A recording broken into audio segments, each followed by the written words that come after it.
This hurricane's basically gonna destroy Tallahassee. It's by the way, it's making I'm gonna need landfall. you to write some passwords down before this. It's making landfall in literally hours, like hours from now when we're recording it. There is a world out there where like this is your final recording. Yeah, they're which is kind of cool. How cool would it be for the end of this episode is my window gets sucked out and I get dragged. I get dragged out of the fucking frame by my hat. My hat picks up wind and but then pulls the me up. camera turns and you're riding a tornado.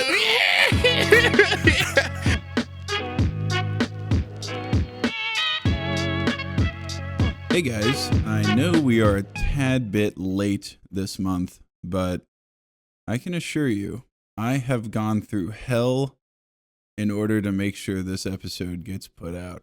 Okay? I have been up since 4 a.m. It is now 6:23 a.m., but I haven't been up for 2 hours. I've been up for more than 24 hours. Yeah, no, I've been up for more than 24 hours. Going through hell to get here. Trust me. So it's worth it, but I'm not going to start there.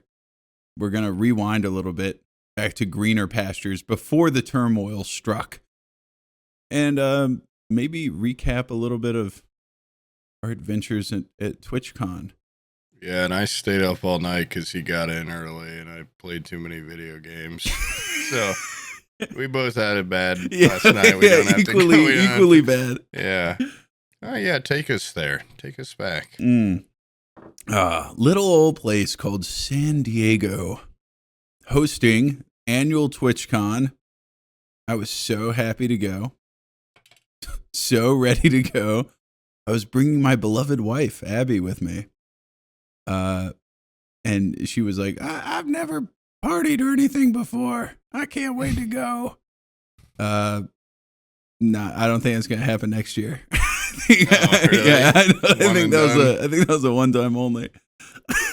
Yep, I could have seen that coming. Yeah. No, it was like, it was a fun time. After, because we did TwitchCon and then afterwards we went to Joshua Tree. But at TwitchCon, I felt like, you remember doing field trips in school and then there's the one kid that brings his mom? Yeah. And he's like, oh.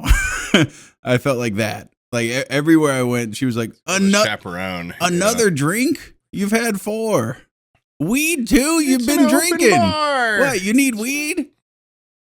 What did Omid give you? What's in that little canister? Shut up. Okay, let me live my fucking life. All right. And then, it's late. The music's too loud. Yeah. I want to go home. Yeah. I did all sorts all the homeless people. The witching hour has happened. Don't stay until 3 a.m., dude. The witching hour. All sorts of begging ahead of time to make sure I wouldn't be begging there at the event. Yeah. All for naught, because I honestly, I would go to a place and then she'd be like, oh, it's so loud. I want to get out of here. That costume party, went to the follow-up of the costume party. And no music at that, at least when we went. That was the beauty of it, but it was so late. It was too quiet. I got all my friends in there, and then I basically, as you guys walked in, I was like, hey guys, and then Abby was like, I want to go. Okay. It took you 2 hours to get there from the time you said to go, and then you just... Yeah, but it's whatever. You had a great outfit and that picture of you and little Gambit. I was able to basically go in there. You know what sucks too is in Vegas, I showed up on time, and so I got to see the night unfold. And the people that throw those parties are very, they're like theater kids or something. They're little eccentrics, and so they always have stuff going on. There's little quests and things going on. I show up this time. What was it, 2 a.m. or something? It was after the party, it was starting to wind down, and everybody was just beyond. They were like, we're done with this shit, dude. I show up, the Dark Wizard had his outfit on. He had a string of potions, and he was like a potion seller, Dark Wizard. And the potions were basically, those little buzz balls. Yeah, the little liquor things they give you on airplanes. Yeah, he had those. And I was just like, "Oh, are you the Dark Wizard?" He's like, "Yeah, whatever." Like, he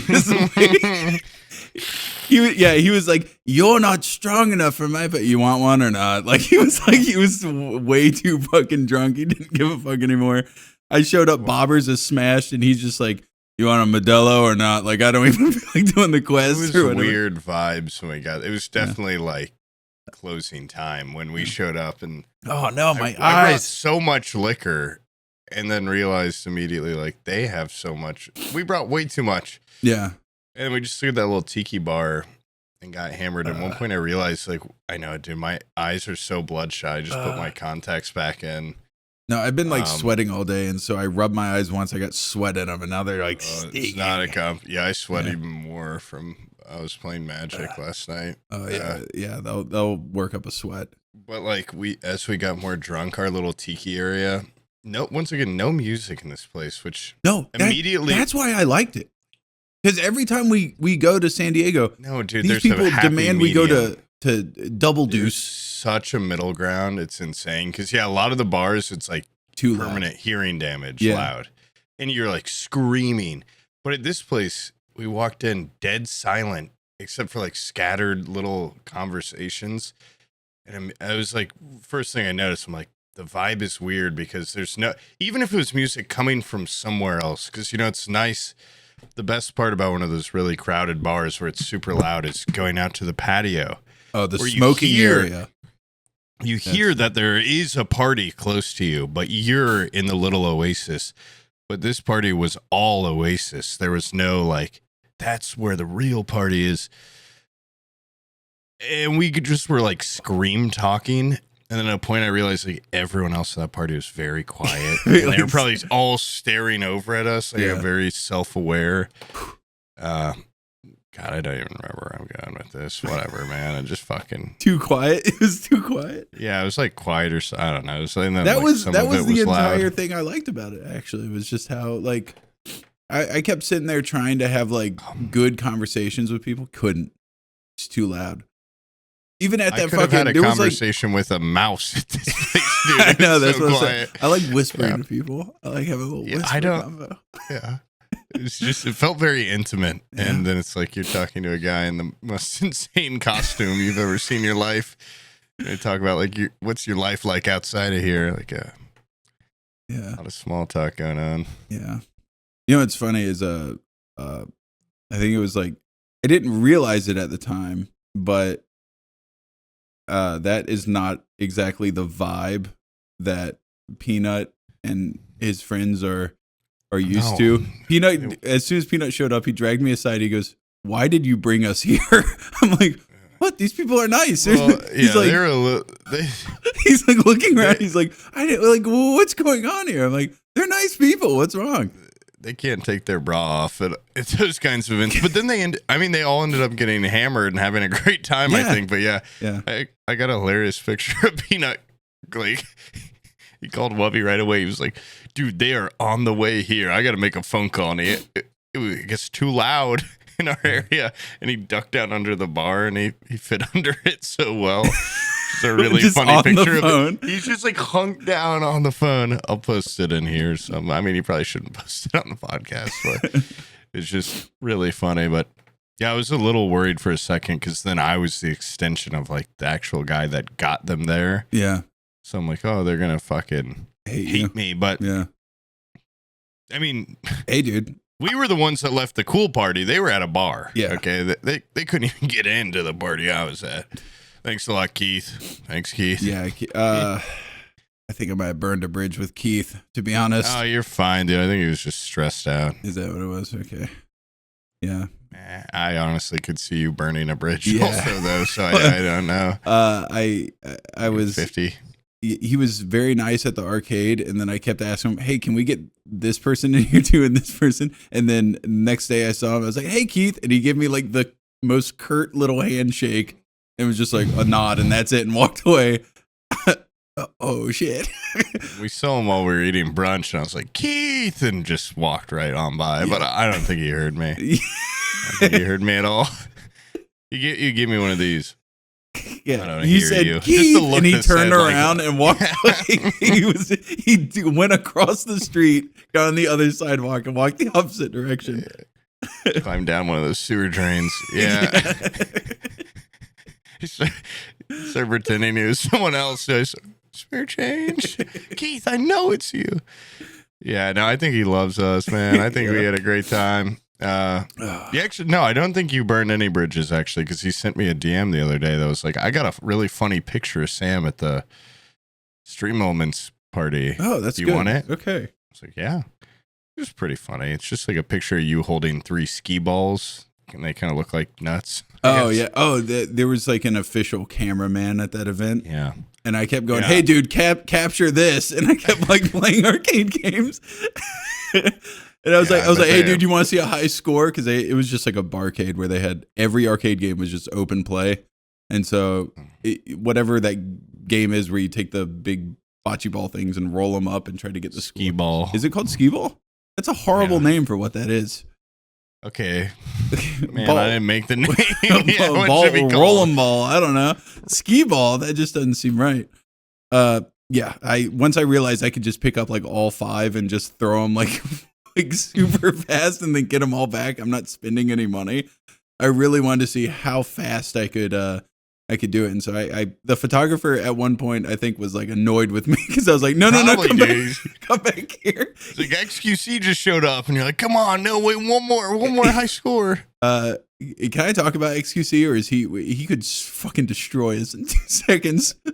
I mean, about what? That he just like fucking. It's funny that it is a party going on and he's just by himself. It's like seeing a cryptid.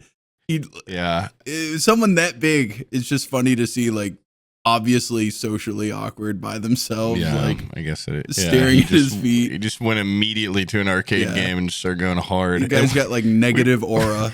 We were just dude, honestly, that night I feel like somebody fucking spiked me or something. Like it was just the open bar. Yeah. But, and the drinking with like well and no mead before it. But yeah, by the time we got there, you almost talked me into, you were like, let's go over there and just take a picture like right in his face. Like, let's just surprise, like selfie him right in the face. I'm like, I don't know. That seems kind of. Okay. So like 30 for the audience.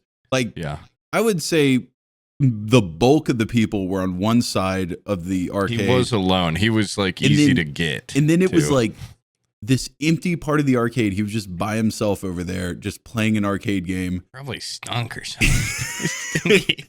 And I was like, Poop, how funny would it be if we just come up behind him? You go on the left side, I go on the right side. And then before he even has time to react, we don't even say hi to him. We just put a camera out and just take a selfie of us on either side of him. And then I was going to post on the podcast Twitter and be like, hey, we ran into our biggest fan, Fables' biggest fan. It's just kind of funny to just like force someone into. Kind of funny, but I think when we started walking over there, I sobered up and was like, this feels wrong. Like, just take a picture right in a man's face. I get that 100 times a day. For personal gain. This is his first time he's got to relax all day. Yeah. Flash on. Yeah. Yeah, flash on. Right in his face. Just not even with us in it.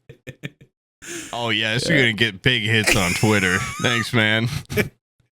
Hey, I'm XQC. Shut up. We don't give a shit. Is that how he talks? Hey, freaking crikey. I've watched a clip of him before, and he's talking, and I thought he was speaking a different language, and then I realized he is speaking English. You have to kind of like listen to him. He's like Portuguese or something. He's like French Canadian. Oh, that's even worse. It's okay. Yeah. They're people too, you know. But he seems cool. he seems cool from our one interaction of just like kind of stalking him at the bar. Seems like an easy mark, I'd say, because he didn't have any security and he was not like ever checking behind him. Yeah. Pretty dialed in. Yeah. That is funny to be that alone, and then also, but not like he wasn't like cautious. He wasn't looking over his shoulder or anything. Right. He's using like a private event, but yeah. Didn't think two guys would really just show had up. A lot of faith in Keith keeping out the weirdos. Yeah. After you just begged like 5 weirdos to be let in, I was like, Keith, I met a homeless guy down the road. Come on, Keith, let him in. Let him in. This guy's low key pretty chill. No, what did crack me up was like there was the final beg for Keith was Abney and his wife. And I was like, Keith, come on. Do you know Abney? He's a Tarkov streamer. And he's just like, he just looks at me and goes like, before you go any further, no more. We are way over budget. There's too many people. You've already gotten in like more than your allotment. No, there's no more. Not me. Okay, I got my own invite. Yeah, you got your own invite. Yeah. And can't emphasize enough. I finally got my own invite to a party again. He was like, no more. Like, I'm going to get in trouble. He's like, you're going to have to go talk to the Stream Elements CEO. So he like pointed the guy out to me, and I had already been drinking. So I immediately walked up to that guy. I was like, let Abney in, please. And he's like, who's Abney? I was like, he's a Tarkov streamer. He's great. His wife is here too. She's radiant. She will light up this place like you would not believe. She's also a streamer too. Oh, is she? I didn't know she was a streamer. Yeah, that would probably helped your cause. Yeah, it probably would have. And I was like, please. Let them in. And he's like, they gotta come in. All right, let them in. And like as like he was saying yes, like Keith I saw him, Keith like looking like, you motherfucker, like went above my head. I don't know, like that vibe. And then Abney shows up. Wife isn't, and he's like, yeah, she like went over there. I was like, dude, I was just on my hands and knees to get you fuckers in. She doesn't even show up. She took one look at it. Yeah, not my crap. I'm gonna go to the ear blasting double deuce. Yeah, I ended up in double deuce. Goddamn, 2 nights in a row. That night we went over to double deuce after that party. Yeah, and I also had like a really embarrassing. Honestly, I wasn't embarrassed about what I did, which I normally would be, because I was just having fun. You know, I'm just a kid having fun. But I was so drunk from that open bar, I don't even really know why I was doing it, but I started doing like a weird walk, like a weird little like the conga line thing you were showing me. Yeah. And the 2 guys, I thought I got 2 random guys to join me, and I remember that at the time being like, yeah, we're all just humans, you know, like look at these guys, they're joining me. And then I went to double deuce the next day, and they were there. You saw them, I think. You like talked to them. And I was like, oh my God, these are the guys that did the conga line. Like, what's up? You know, this time I'm like pretty much completely sober. So it was like a little embarrassing to see them, because I'm like, they've seen me just kind of like at my, you know, I'm just going crazy. Yeah. And I told Abney and them, I'm like, guys, you won't believe it. Like the conga guy, those guys are here again. Like they probably want to do it again.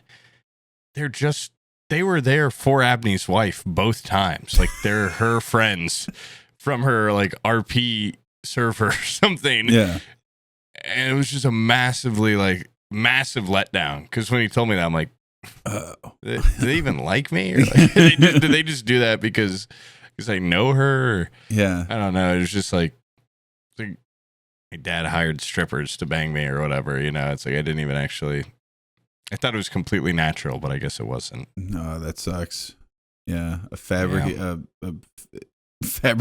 a pity conga line or whatever. It wasn't even really a conga. I don't know what you call it. It was like a gremlin walk or something. Yeah, I was just doing like a gremlin walk, real low. My legs were sore for the rest of TwitchCon because of that. Getting old. Yeah, can't really gremlin walk like I used to. Yeah.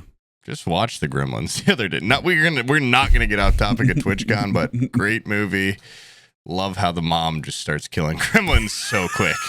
Fully accepts that like she's going to start killing them, and it just made me think of how fun it would be to hunt gremlins, to kill them, because they're smart. Like they're not crazy smart, but they're smart enough to hotwire that grandma's chair. No, yeah, like they're smarter than some people. Like they're definitely.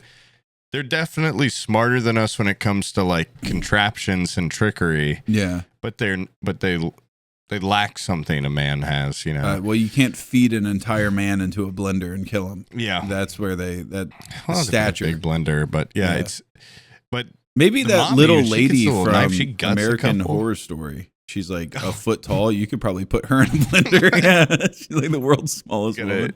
Ninja juicer. Yeah. It would be so sad if that lady went to a party and just. Have you ever seen The Sopranos where Christopher sits on the Pomeranian and kills it while he's high as fuck? Actually, I haven't seen the show all the way, which I really need to, but I've seen that. Yeah. And you've also referenced that. Yeah, I feel like she is, if you go to the wrong party, some big guy can just fucking sit on her and be like, 4 hours later, hey, where's that little lady, the world's smallest lady? Oh, fuck, she's like pancaked out.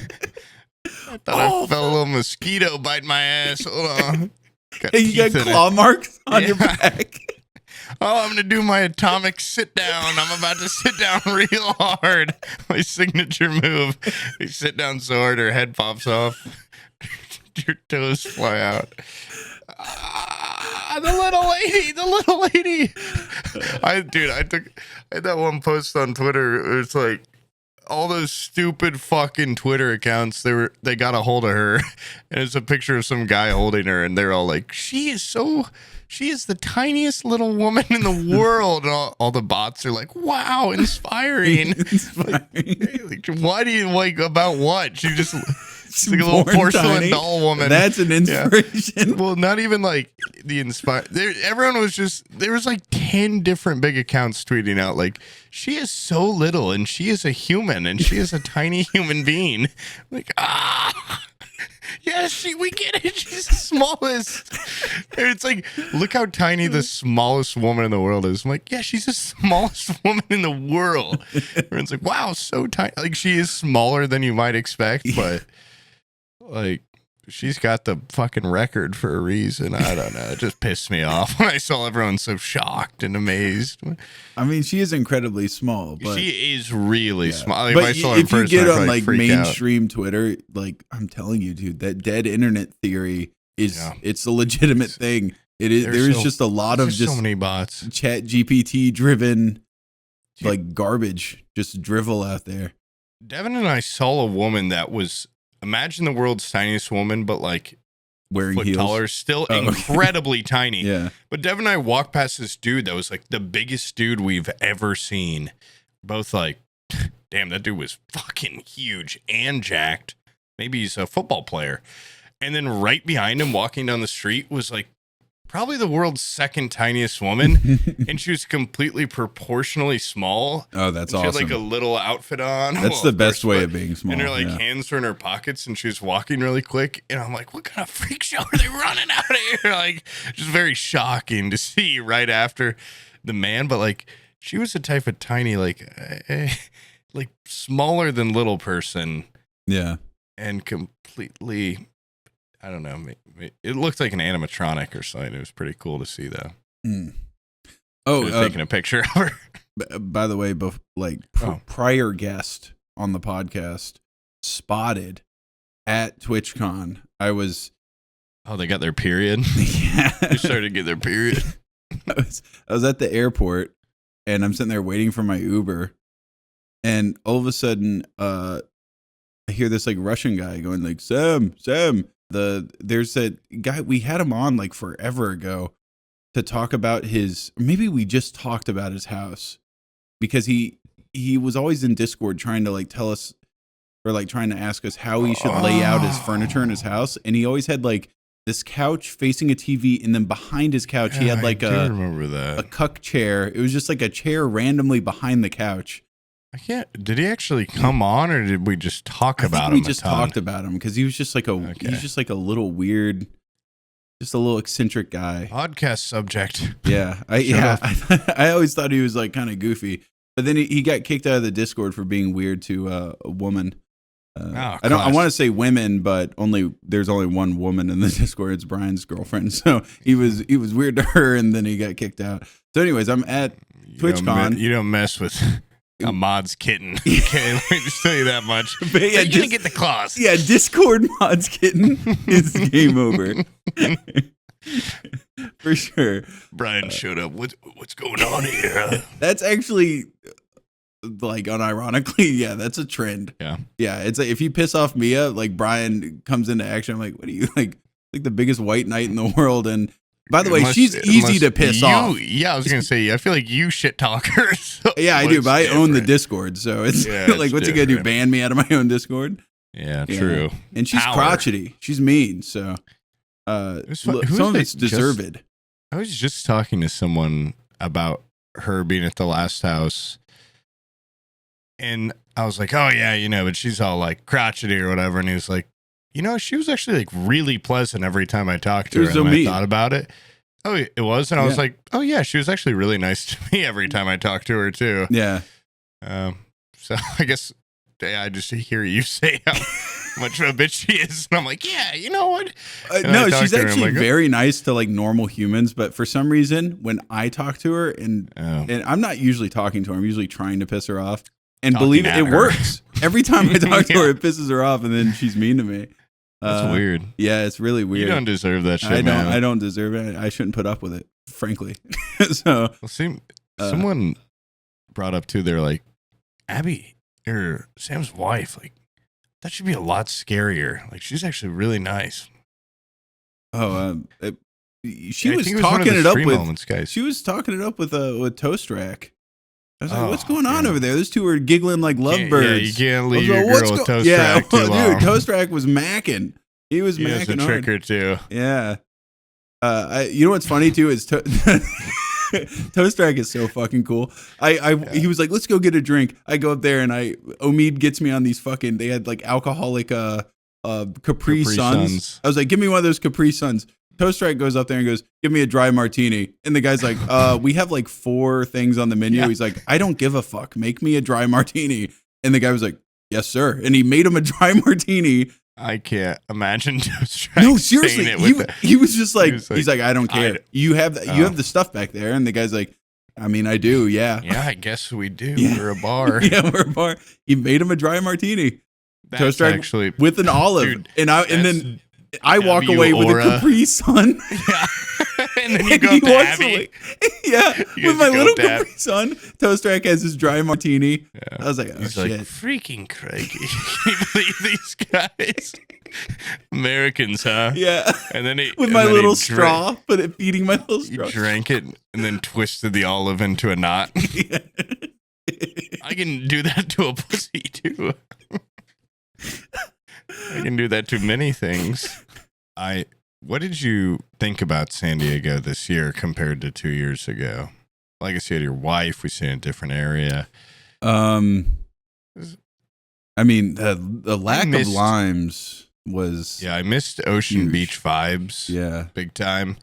It was nice being right at Gaslamp, but like, my God, that street, it's like a little Mardi Gras every night or something. Yeah. They're going crazy, and then the witching hour happens where they throw out all the chemicals and clean it. I felt so dirty being on that street. It was just... And on top of that, the food is abysmal on that street. It is absolutely horrible. Whoa, the melt... Okay, I got a grilled cheese and a tomato soup, and it was pretty damn good. Okay, so. the fig tree was also pretty decent for brunch, but that like one bar we ate at with everybody. Yeah, that place was... Well, those little pizzas were fine, actually. Things so bad, but... Okay, you know what? I'm going to say not a bad meal. Okay, but Ocean Beach level? No. No. But I didn't actually have like a meal that was particularly awful. But I guess I'll bring up the only note I have when I wrote this at 5 a.m. But it was one of the nights where I think it was just Devin and I. And like, I don't know, after like 3 days of any con, you just kind of are ready to go home, and which I'm sure you could, after this, talk about how ready you were to be home and hey, blah, blah, blah. But I just felt like disgusting, not only from, no offense if you guys were there, but some of the convention attendees. I actually was pretty grossed out by some of you, and then just kind of disgusted. And then Devin and I were walking to our Airbnb, and there was just a homeless guy laid flat-backed right by our place, and no underwear on, loose shorts, just fully saw his balls. I was like, oh man, like just a somber sight. Like I honestly felt really bad for the guy, but I was also a little like, did not want to see that. Get a little bit closer to the door. I see a little piece of trash run by my feet, and I'm like, ugh. And then I saw it and made my heart jump, because what it was a rat with its back stuck to a glue trap, so it was able to still run around. I've thought about that more and more. It's like somebody threw the rat onto it or put it on it. Because how does a rat get its back stuck? Yeah. I don't know. And it's just running around my feet, and I was like, ah. And in my head, I'm like, this is horrible death for, like, right away I'm like, is there a way to like pry this rat out of here without like ripping its skin off? No. And then I thought, what would Devin think if I just squomped on this rat right now? Just stepped on it and popped it. Probably wouldn't look at me the same. Yeah, he probably. So I just let it go. Yeah. And then a woman puked all over the entrance to our Airbnb, which is like where you have to get in. Puked on the rat. Yeah, well, it was very close to the rat, and I saw the rat go over and go, "Thanks for the free meal." It ran off and skidded away. Said, "I'm going to live a long life." Yeah, he said, "That's the best meal in Gaslamp right there." Yeah, tastes like the melt. And then we went to our Airbnb, and it just smells like garbage because the trash room is right there. It doesn't matter, but I was just like, Jesus Christ, man. Like, I want to go to the woods. Like, I want to go to, like, what you did. Like, I was like, I want to be in a mountain range. Yeah. Maybe in nature. Oh, man. It feels so goddamn disgusting in the city. I'm not going to lie to you. Beautiful weather. I had, like, yeah, the TwitchCon experience, I felt like I probably hung out with people about a third as much as I usually do. So that was kind of a bummer. Also didn't get super fucked up and annoy people as much. And that's like, what's the point? What's the point of even going if I don't leave it with people going, thank God he's gone? Like, I want people to be happy. Don't care too much for that guy. Yeah. I want people to be like, whew, he's walking out the door. And this time people are like, whoa, he hasn't even started pissing us off yet. Why is he leaving? And yeah, but afterwards, going to Joshua Tree, that was one of the finest vacations I've had. It was absolutely, nice. Yeah, it was actually very, and honestly, Joshua Tree, the Mojave, it's part of the Mojave, incorrectly portrayed in New Vegas. There's a lot more going on there in the Mojave. There's a lot more ground cover. There's a lot of shrubs, a lot of cacti, the Joshua trees themselves. There's a lot going on. Regular creatures, yeah, quail. There's a lot of quail. Oh. We saw quail everywhere. They were awesome with their little. See a quail stuck to a glue trap. I didn't there? see no, not a single glue trap. That place was untouched by man. It was pretty cool. Honestly, if you guys have an opportunity to go out to Joshua Tree, I highly recommend. But we found on Airbnb like this absolutely Mac Daddy. It's like a Bond villain's house, and it was made by this architect. His name's like Kendrick Kellogg, and he's like some acolyte of Frank Lloyd Wright. Made this insane house, so cool. And then we looked at how much it was per night, and we said we can't afford that. So we got the shithole that's underneath it, and so that we could stare at the Kellogg house. Oh yeah. Do you want to be in the castle, or do you want a view of the castle? Well, if I was in the Kellogg house, I would have to look at the shithole we stayed at, which is not that great of a view. Yeah. So instead, you look poor down there. Yeah. So instead, honey, I'm scared. There's poor people so close. And they had to look at me, just look at that place. Yeah, staring up at it. That's a nice house. That's a damn nice house, dude. Put up a picture for the viewers. And if you're a truck driver right now, look away from the road. Look at this house. This thing looks crazy. It's got like a louvered roof. Very cool. And it's up in the rocks. See a picture. Here we go. Right now, I'm imagining it looks just like that house that we almost bought. Basically. Nope. Okay. Is that place cool or what? How much was it? Send me the listing for that bitch, dude. It was $1 gazillion. Airbnb. Looks like prone to rock slides. Right? It's it's called the Kellogg Doolittle House. Here you go. Kellogg Doolittle. Tell that to a cereal brand that he made or something. The inside is very like organic. Good God. Yeah, very cool. Wait, is it $16,000 a night? Yeah, I guess, yeah. Why did you even dare to think you could stay in here or deserve it? Well, I saw it on Airbnb, and so I was like, oh shit, like, let's look at this place. I was just like finding places in Joshua Tree. And then, yeah, I saw the price. I said, no, there's fucking no way. But in this particular image, you can actually see the little butthole I stayed at. Here you go. It's in it's in the back corner. It's the closest house. It's like a little tiny square in the background on the left. And that's where I stayed. Little tiny square. Yeah, you can, like, right where the edge of the balcony is, you can see the corner of it. I see like a lot of houses down there. Yeah, closer than that. No. It's where those groups of houses. This is something that those like places near Joshua Tree specifically, I realized they did this a lot because I saw other houses I was looking at. They make it seem through the images like you're going to have a lot of solitude, and then you show up and you realize you're actually really close to your neighbors.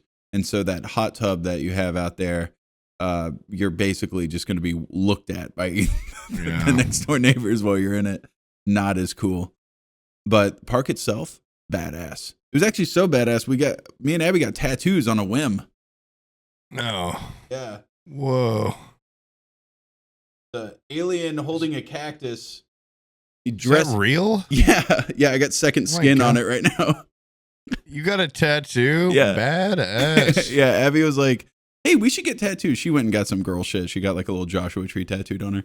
And I was like, is there room for me? And she asked, and the lady was like, yeah, I can bring in a friend that is a tattoo artist. What do you want done? And I was like, oh shit. So I was like, you remember that episode of Futurama where Kip is wearing like a Western outfit, like Gene Autry?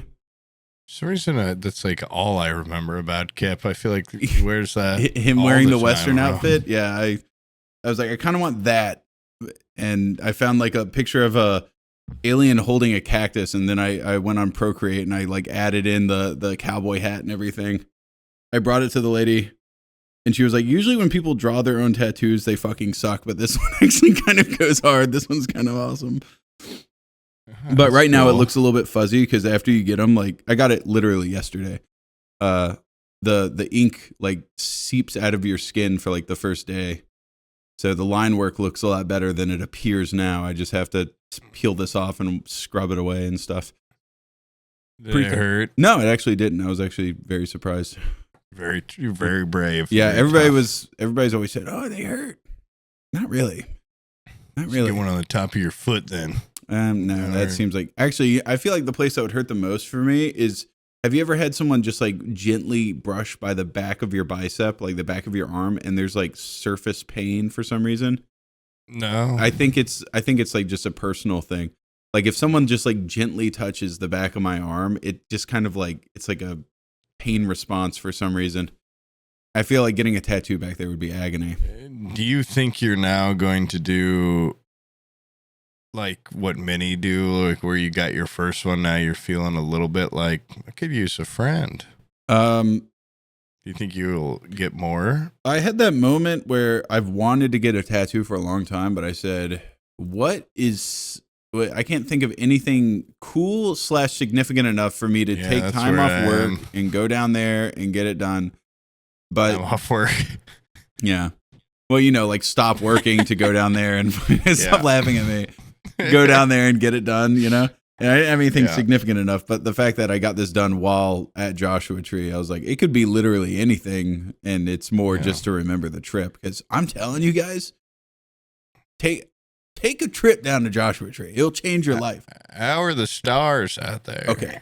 I have a bucket list of shit I have to see, and I've checked some stuff off the list, okay?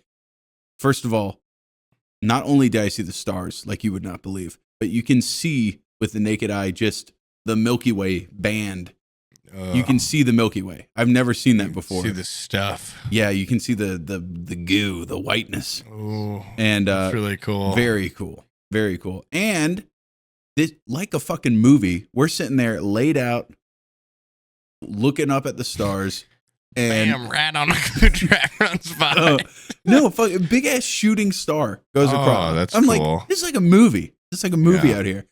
The only thing that was kind of pooped out on was the entire time I was there, I saw so many signs for like, watch out for tortoises. Don't run over tortoises. Never saw a tortoise.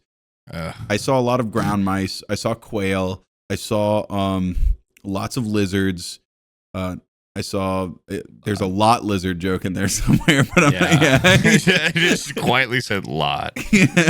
I'm working on something. And I think on like the last day, I was like, man, we never saw like a rattlesnake or anything cool. And I'm sitting there talking to Abby about it. And he here. No, and I'm picking up a load of stuff to bring to the car. I open up the sliding glass door and I go to step out, and Abby pushes me from behind. And what it was is I was about, as soon as I opened up the door, I was about to just step down barefoot on top of a fucking tarantula that was about this big. That was just like, he was on the mat and he had his like front fingers up on the glass, like trying to get in, like tap, tap, tap. And when I stepped over him, Abby goes, spider! And I turn around and see this big ass tarantula. He's like, hisses at me. I didn't know they could hiss. Whoa. He fucking hissed at me. What did it sound like? Like a hiss. Freaked me out because also they move kind of fast. And they look like dainty, like they're weightless. So you went like super quick. Scared the hell. I'm barefoot, and so I'm dancing like Yosemite Sam shooting at my feet. I was scared. Honestly, I was scared. I bet. But by the way, I bought this hat there too. Best $22 I've ever spent. I figured you probably bought that hat there. I had to assume the amount of just not angry stares I got, but what's the word for it? Dude, I think it's like contempt that I got from the local townspeople because at the costume party, guys, I had this Gambit outfit. If you don't follow me on Twitter, go look at Twitter. You can see the Gambit outfit in full view. It looks so fucking funny and 100% worth it. My hypothesis with the Gambit outfit was I thought Gambit was one of my favorite X-Men, and he always had such a thin head. And then the Wolverine and whatever movie came out, Deadpool Wolverine. Channing Tatum kind of has a meatball head, so I thought the Gambit outfit looked funny on him. And then I was like, oh shit, if he has a meatball head, I have a cinder block watermelon head. Damn calzone on my head. How much more funny would it be if I got the Gambit outfit? The fucking thing that's supposed to cover your forehead covers like an inch of my head, and then my fucking hairline's so pushed back it sticks out like an extra 3 inches above it. I honestly swear to God, in person, like, I didn't even notice it was that bad. And then when I saw the pictures and everyone's like, holy shit, I like really looked at it. I'm like, oh shit, yeah. Swift's coming. Yeah, I did. I'm like, damn, that thing is. And I looked at the other little Gambit and I'm like, wow, this is like perfect. The other Gambit, there was another Gambit at the party that had like a full, like the magic deck of cards where you could like throw them and they're like connected. Dude, just unlucky there's another Gambit. No, as soon as I saw him, I was like, other Gambit. And he was hilarious. Like, whoa. But he was. He wasn't like, whoa. No. When I first met him, he was like, whoa. And then by the time you guys showed up, he was like so fucked up. And I'd already fucked with him multiple times. And I was like, Peanut, let me show you this trick. I go, hey, other Gambit, can I borrow your cards? And I was like, wait, do you want to do like a dual trick? He like rolled his eyes so hard. He was like, dude, I'm fucking fed up with you. You have already pestered me so many times. It's the worst mistake he ever made wearing that Gambit. Was sharing a costume with me. Well, anyways, I get to Joshua Tree. I realize the duster from Gambit works so well out in Joshua Tree. So I have this. I have the red handkerchief. I got this big $22 hat. And I have this shitty nylon duster. And I am walking all over the desert. And I'm like, Abby, take a picture of me doing this. Abby, take a video of me doing this. Every person I came across, howdy. Like, give him a big howdy. Me and Abby thought it was funny. Burning the fuck off. Yeah, like, it was hot. I'm gonna tell you something right now. It leather was duster. No, it wasn't leather. It was nylon. That shit almost like fucking melted to my back. Oh. Yeah, but definitely worth it. Definitely worth it. And you could tell that they don't really like it when dudes walk around like with fake like cowboy outfits on. They can spot a fake cowboy from a mile away. It's like probably so many tourists there. What does it matter? Yeah. It's a big ass national park. Also, with the tarantula, did it get inside? No. I when I danced over it, it ran away. It skittered away. It did. Like, a spider that big, it feels like I already don't really squash a lot of regular spiders, but you know, if they're coming at me, I'm gonna crush them. No, like a tarantula. If that got in the house, me and Abby would just sleep in the car. I'm not gonna make an attempt to get it out. We're not sleeping in the house. If you had a shoe on, would you step on it? No. I want to know, because I feel like it'd be crazy to step on. I feel like it'd feel awesome. I don't think it would feel awesome. I'd feel horrible. It would feel like stomping on a bird or something. You would hear it crunch. Yeah, exactly. You would. Yeah, it would be like stepping on like 17 ketchup packets, and I'm assuming their blood is like green. Stepping on like 500 regular spiders. Yeah. I'm assuming like a big fountain of blood would come shooting out from underneath your shoe. Do they have any more soul than a spider this big that you'd normally just go? I'm not like a spider hater to begin with. I don't really squash spiders. I kind of like spiders. I'm not. I let them. Normally, they're very chill if you let them do their own thing. Yeah, I kind of like them because I feel like they're encroaching on your territory just to hunt the pests that are bothering me. No. You know what I mean? Oh, I love a big web outside. Might catch some mosquitoes. Might catch some wasps. Yeah. We have an orb weaver out there every year. It's pretty badass. Very intricate webs. He'll put little messages on them for me. Stream more. That might be, Stream more. Little bastard. He's in your fucking basement window. Hi, tier 3. Where's my streams? Goes to Tsushima song, streams something else. Oh, fuck. They're making a second. It's all gonna work out. And the biggest Ghost of Tsushima YouTuber dying to know my reaction. That's how I feel every time I make a Hunt Showdown video. I'm like, nobody fucking gives a fuck, dude. Yeah, but the thing is, like, nobody does give a fuck because of Tsushima. That's all I'm like so VOD starved right now. Poor Swift. It's just been like nothing to stream lately. I'm tired, man. I'm just tired. TwitchCon is TwitchCon. Ever since I got back from TwitchCon too, I've just been. Well, now it's like I thought I just fixed my sleep schedule from the California time, but now I've been up for like 22 hours, and now I mean, my day's ruined. Yeah, my day's soiled. Oh wait, that looks kind of slightly more comfortable. Nah. That looks pretty good. Yeah, it looks good. Good. Well, it's not ever going to look good. Like a white and black cowboy movie. Oh, yeah. Well, that's kind of what I'm going for. So that's good. So talk me through what happened next. What happened next was possibly the shittiest thing that ever happened to me. Not because of the events, but because of who I was enduring it with. Oh, yeah. Interesting. No, you couldn't talk about this in the car. There was definitely some panic for a little bit, but on the last day, Abby and Joshua Tree, we're supposed to pack everything up on the last. We only spent like 3 days there. On the final day, we're supposed to pack everything up and then get up at like 4 a.m, get in the car, go to the airport, fly home. Be home by 8 p.m. Instead, what happened was on the final day, as we're getting tattoos, Abby's like, it turns out a hurricane is coming. It's going to be like not a direct hit to Tallahassee, but it's a massive hurricane. It's a Cat 5. I legitimately think I think it's a Cat 3, will be a Cat 4 before it makes landfall, which is kind of scary. Yeah, no, it could be big. And Abby is, she's watching this fucking weather guy. She's like, Mike's Weatherman. You need to watch this guy. But he's kind of like a YouTuber weatherman, where he's like, he definitely amps everything up. Hey, what's up, guys? Cat 5's about to crush. Yeah, like there's like a lot of hyperbole. He's like, it's gonna fucking rip the town from its very foundations. And Abby's like, skeletons from 1,000 years ago rise through the dirt. It's going to tear up the Indian burial mounds, and spirits Lightning themselves will rain down on Tallahassee. All the natives are coming back. They don't like what we did with the place. They want it back. Yeah. They want it back. And then we need a cowboy, Sam. Yeah.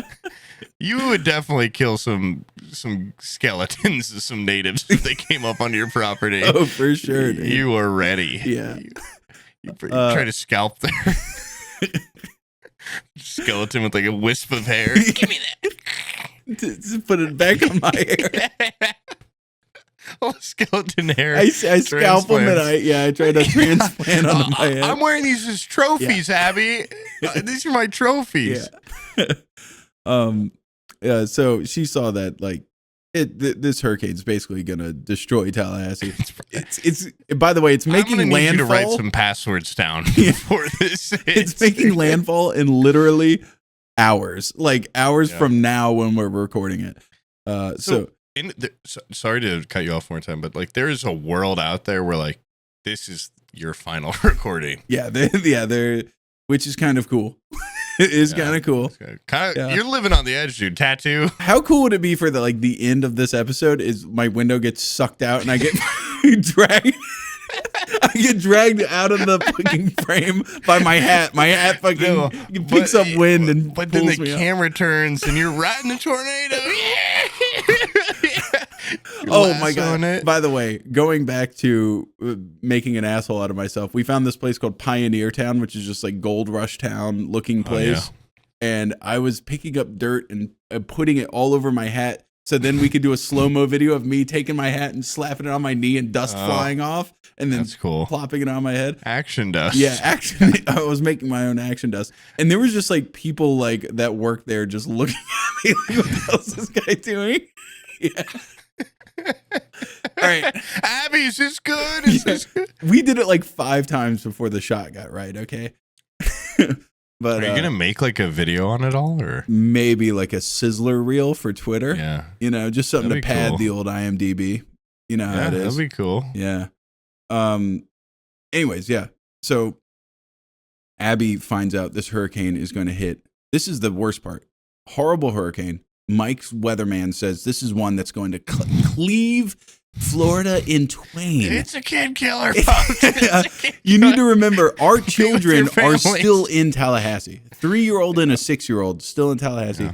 And we keep FaceTiming them, and they're like, when are you coming home? The storm's coming. Abby is in full, like, that mode that moms get in when, like, a fucking big car or something lands on their kid, and they just, like, pick it up. Yeah. She's going into, like, mom fucking adrenaline mode. I think she might just, like, beat the fuck out of this hurricane when it shows up. Yeah. I think she might strangle it somehow.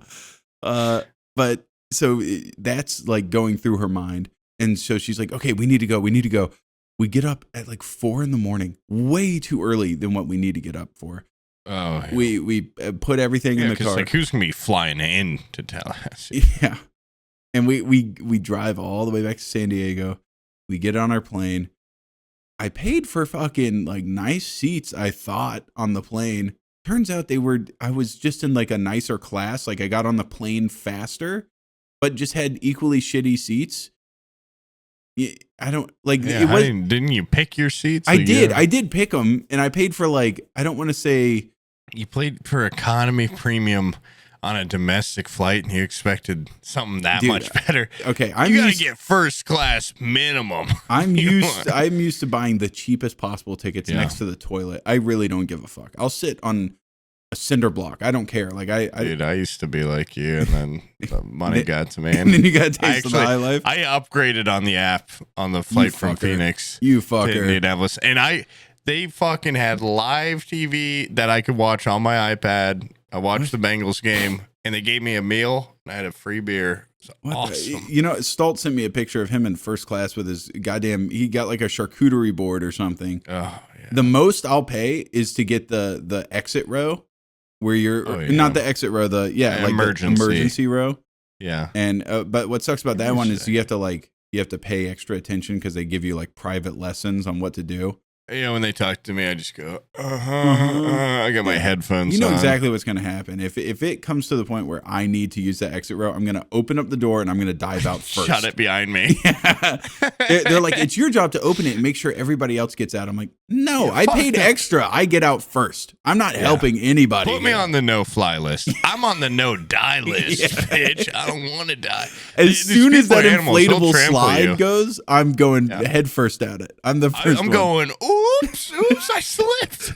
Quick, hand me the women and children. Oh I've lost my balance and grabbed everything I own and went down the slide. Women. Me and the women. Hand me the hottest woman on this plane. I'll help her down. You. I don't think you see me at the bottom of the slide, stabbing the slide, deflating it. Bottom slide, mouth open.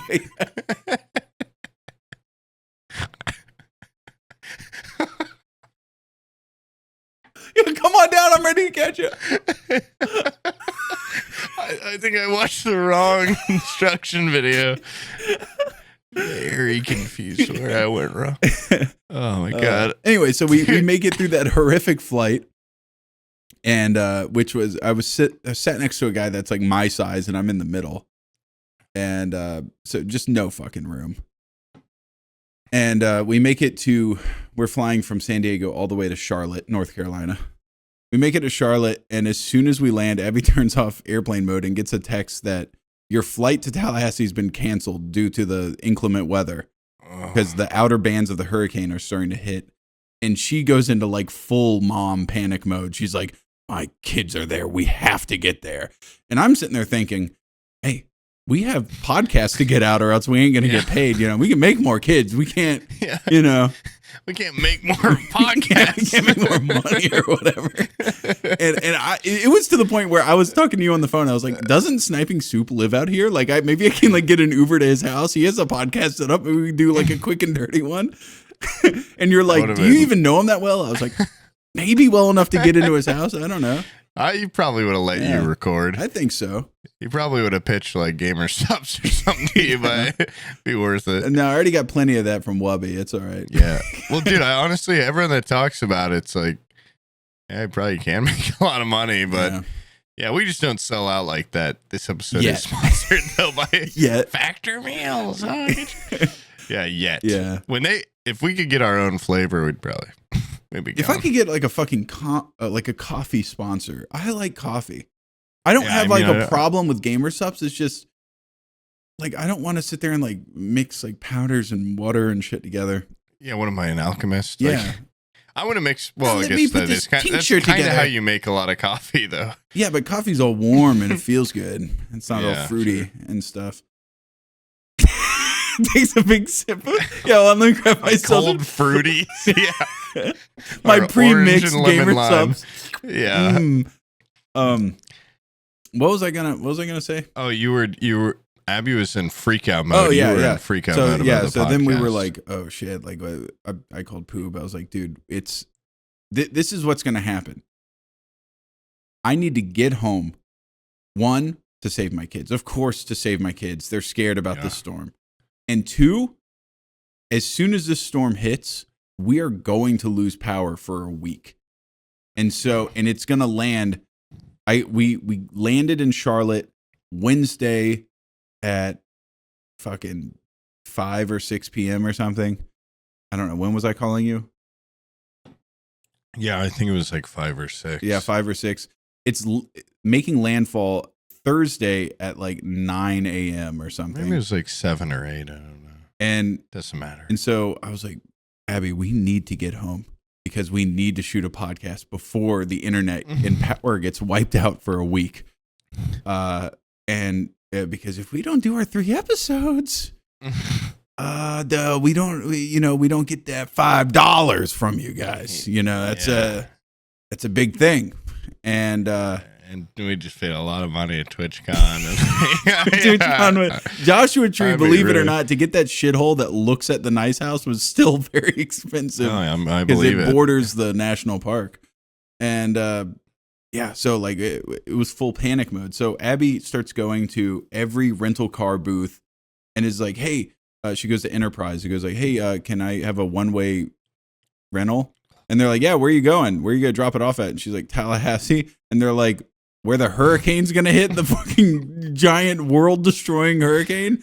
No, you can't have our car. And she's like, fuck. So then she goes to the, was it Hertz? And Hertz is like, no, you can't take a car into the hurricane.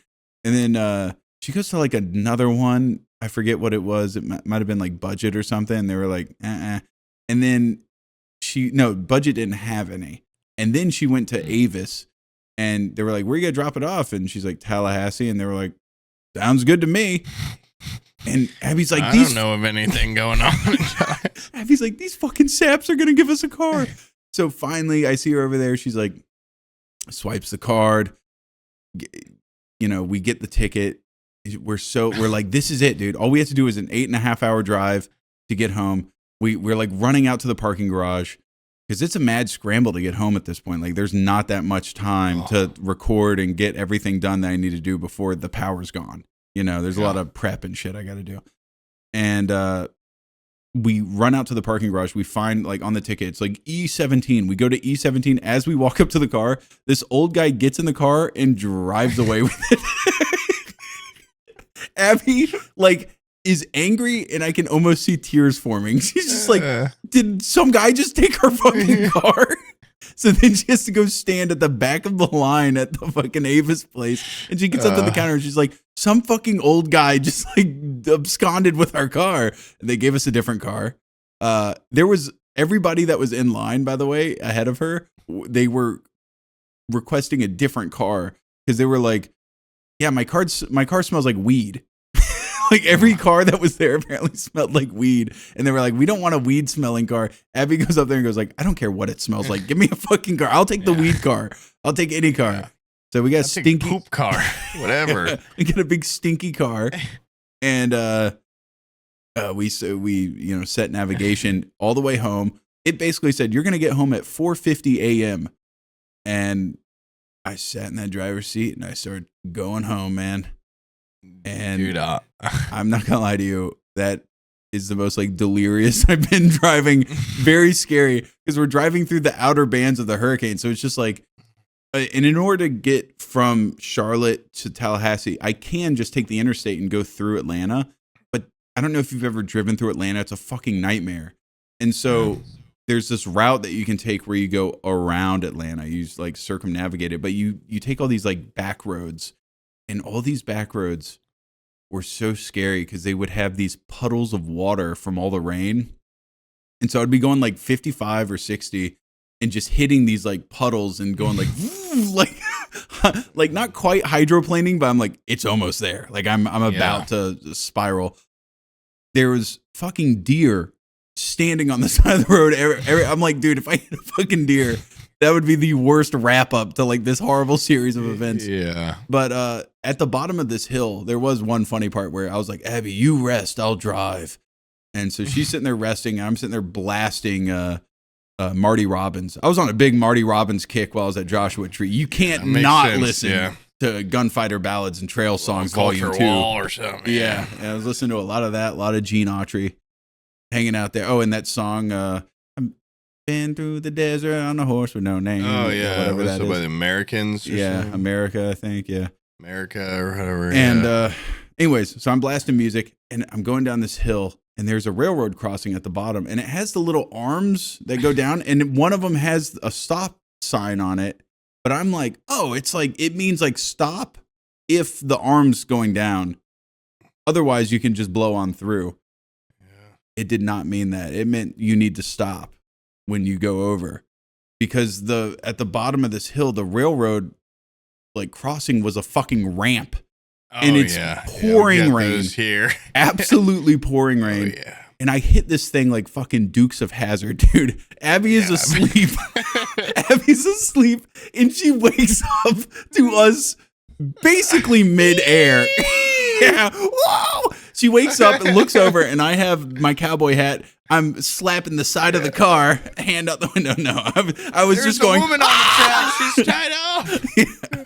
We got like airborne, probably like that much, but it was enough that the car went and like made like a scraping noise on the road. She was immediately jolted awake with more adrenaline. She's like freaking the fuck out. Kind of a horrible ride the whole way back, to be honest. And then pulled in the house. I talked to you ahead of time. I was like, Poob, this is our opportunity. Okay, you need to be ready to do a podcast. You said 8 a.m., which I'm like, what are you going to do? Just like prep for 3 hours? Okay, or you probably just were like thinking I'd be asleep. You plug your ears for a second. I need to talk to the audience real quick. Guys, I'll go like, hey, Poob, do you think we can do like an episode at like 1 p.m. or something like that. And he's just like, oh, it's like butt crack of dawn. Like, what the hell?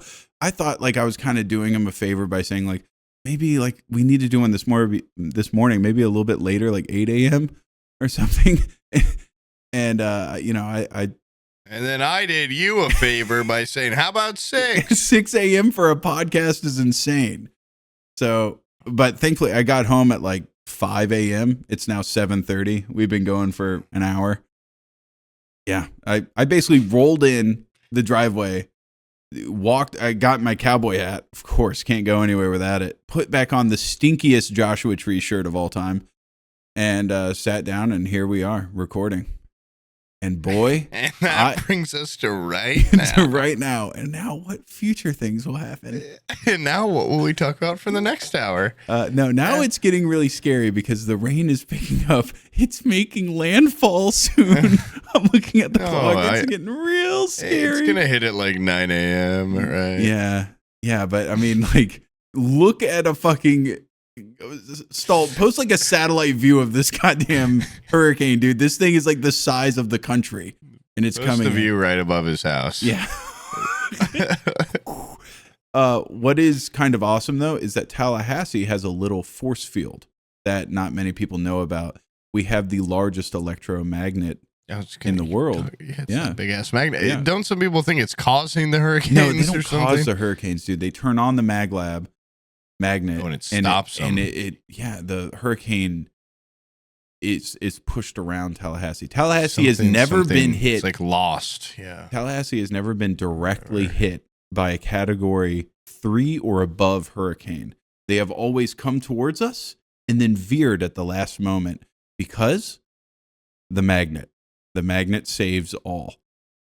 And, I feel like, hey, is that real? Is that real? Of course it's fucking real. This is where the state's government is. This is where the administrative offices are. This is where the governor lives.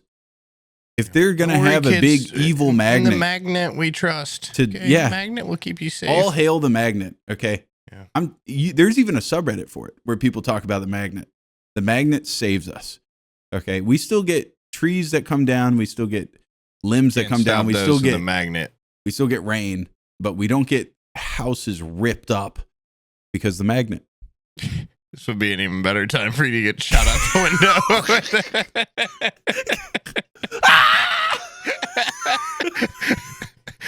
They forgot to turn on the magnet. Yeah. Quick, start the magnet up. Abby, call the governor. Call DeSantis. Call it a favor. Somebody call the army. Dear God. I don't fucking want the army, dude. I want the scientists. Someone call this magnet scientists. Someone call the army scientists. What the fuck could you even do with a big electromagnet? I mean, like, I would think you would make a nail fly across the room once and then be like, what else? What else is there? Well, like stopping hurricanes, I guess. Tell you some other stuff. Yeah, it's like somehow it's like both like moving nails and forks, and then also like stopping a big hurricane, wind monster. Yeah, that's pretty cool. I don't know. I wish I knew more about magnets. How they work. You know what's funny is all the like Trump gets such a bad rap about one particular thing that because there's a lot of shit to shit on him about.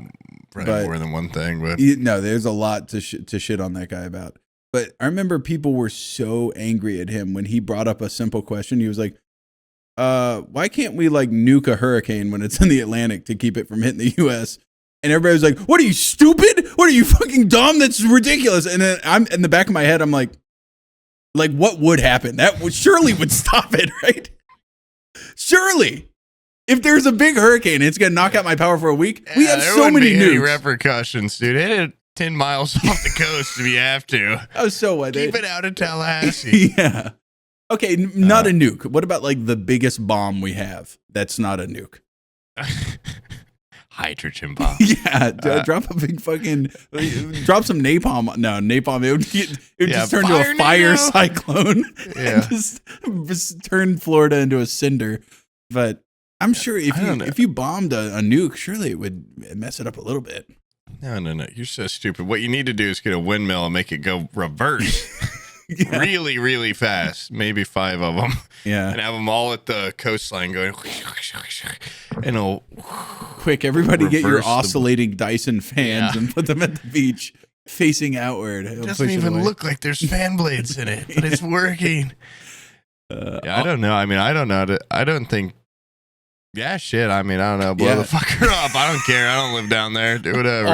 I just want to see one. Like everybody else was just normies, news anchors laughing at him. I want to see a scientist go, a nuke wouldn't stop a hurricane because this, But I haven't seen that yet. What if? I feel like if anything, it'd be like it could stop it, but like it would also cause this. But you know what? It's like irradiated fish. We already have that hitting the shores of California from the Fukushima disaster. It's still happening. Yeah, so let's get one a lot closer to home. Right. Okay. All I'm saying is the people of Haiti would love us if we would keep a natural disaster from fucking them over. If we nuked right by their houses. They would, if they had a choice between their island getting ravaged by another natural disaster or irradiated fish, they would probably choose irradiated fish, I would think. You want? I'll make that decision for wind? them. Yeah. You want your skin to peel off? Yeah. You want kids to be born without bones, or do you want like a big hurricane? I'm gonna make this decision for you. As the guy that might lose a week of power and internet. Yeah. I'm gonna go ahead. It's hot here, dude. I need that AC. So you'd think the magnet would stop the power from going out too, because it's like electromagnetism. It's like got electro in it. That fucking big magnet has its own power grid. Can you believe that shit? You really don't have a generator after all this time of living in a place that your power goes out. A Generac full house generator is very expensive. What about just computer? Yes, so I do have a Harbor Freight dog shit generator that what I do is I crank it up and I run just my refrigerator on it for like 30 minutes to an hour every like 5 or 6 hours just to keep everything frozen and cold so I don't lose like hundreds of dollars in groceries. Got to keep those pork chops frozen, and that's about it. What sucks though is if nobody had generators, it's actually very pleasant after a storm. When the hurricane comes through, there's a lot of like and rain and it's crazy and it's loud. People dying. But then the calm after the storm, once all the people are dead and they've been sucked out into the ocean and all the winds died down. People always talk about the calm before. No, the calm after is insane. It's like I do love like big rainstorms. I bet I'd love to just see a little bit of a Cat 5 just from like where you're at. Yeah. But it'd be awesome. I've been out on the Pasagrille beach when we had a Cat 3 hit, and I remember just being able to stand at a 45-degree angle on the beach and the wind hold me up because of how windy it was. Very Imagine crazy. if you had a little squirrel suit on. Yeah, a carpet or something. Yeah. Wow. Anyways, after the storm, very pleasant, and the weather is always 5-6 degrees colder than it normally is, so it's always very nice. But and the power's out, so naturally you're like, let's open up the doors. It's nice, crisp outside. It feels good. There's always like 7 or 8 assholes running their loud generators next door. And it just takes, it's just so much noise pollution at that point. I kind of feel like joining them, where it's like, if I can't even enjoy the great outdoors after when the power's out, I might as well just get a fucking generator. They cost like $20,000. I'm not doing that. Ooh. Yeah, it's pricey. Yikes. I'd rather just deal with gas prices these days. Yeah. Plus, I'm leaving Florida. I'm done. I'm done with this. For reals? For reals. Yeah. Me and Abby had this moment. We were at this place called the Hall of Horrors at Joshua Tree. It's not only is Joshua Tree like just like the flat Mojave Desert, and then the big like mountains of rocks and stuff, but there's also like these boulders that are just kind of like clustered around, and some like of them big have rocks. Well, it's a different type of rock. Okay, I don't even know what you would call it, but it's like bouldering rocks. Okay. And they have like, there's some of them that have these like chasms in them, these little hallways. Oh, is that where all the cool pictures are taken of the like of people winding in between them? Yeah. Or it just like looks really like surreal and I know what you're talking about. Oh, okay. That is like a sandstone feature from like a river or something like. This is more like a rock that has cracked and separated, and it's like a miniature version of what you're talking about. That's not quite as cool.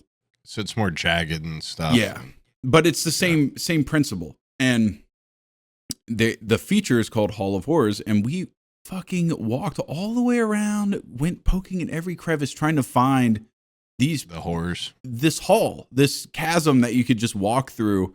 Never found it. But they even had like a this way to Hall of Horrors, and every person we passed by, I'd be like, howdy, do you know where this Hall of Horrors is? And they're like, I've been looking for 2 hours. I can't go in there. I can't find it. Nobody could find it. So we just went like bouldering, just looking around and stuff. And we were having so much fun out there. And we looked at each other and we're just like, this place, even if, Florida has no income tax, homeowners insurance, we just paid it. It's $3,000 for homeowners insurance. I feel like, fuck it, dude. Like, let's fucking move. Like, everywhere else is so much cooler than Florida. No one born in Florida wants to stay there forever. Yeah, this place fucking reeks, dude. This place reeks. We don't have cool boulders. We don't have cool deserts. We don't have. Do you think you go to like? No, we're not going to go there. But I mean, like Colorado. Right? Every other place we've been, we've liked significantly more. Yeah. Been to Maine rocks compared to Florida. I've been to Vermont rocks, Colorado rocks. Indiana is a state. California, Northern California, with the redwoods, beautiful. Joshua Tree is beautiful. California scares me because they don't have any natural water supply, which kind of scares me. It's like when the water dries up, it's going to be anarchy. It's going to turn into Mad Max real quick. And at the end of The Big Short, he said, "Water's the next big investment." Yeah, I'm a big Michael Burry believer. Okay, whatever he calls doomsday did that on stuff with those stocks. Yeah, whenever he like changes his entire portfolio to one thing, I pay attention. I wish he's done, by the way. Fucking dad before my life got ruined. Thanks a lot, Michael. By the way, Michael Burry has made like 4 doomsday predictions since The Big Short and has been wrong on all of them. Like, he's just early, like The Big Short. Yeah, all he has to do is get one, and then and it also helps. One more, he's secured. It also helps that he wasn't using his own capital; he was using like billions of dollars of somebody else's money, which is a huge. Yeah. I'll make huge bets with other people's money all day. That magnet's gonna blow up. No, I'm not making that bet. Give me $1 billion. The very safety of my family depends on the magnet. Oh wait, never mind. Yeah, that magnet's gonna get improved in such a way where the power doesn't go out. Yeah, that magnet's gonna be able to send those hurricanes back to Africa and hit Africa.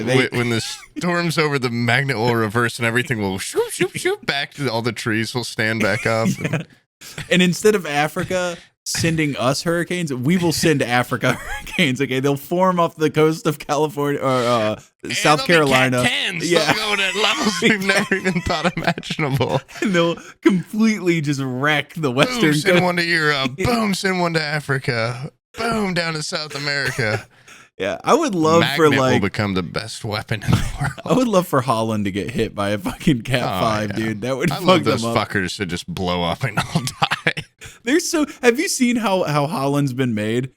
It's like the only place I've ever heard of where they made it. Like what they do is they would. What do you mean? It's claimed from the ocean.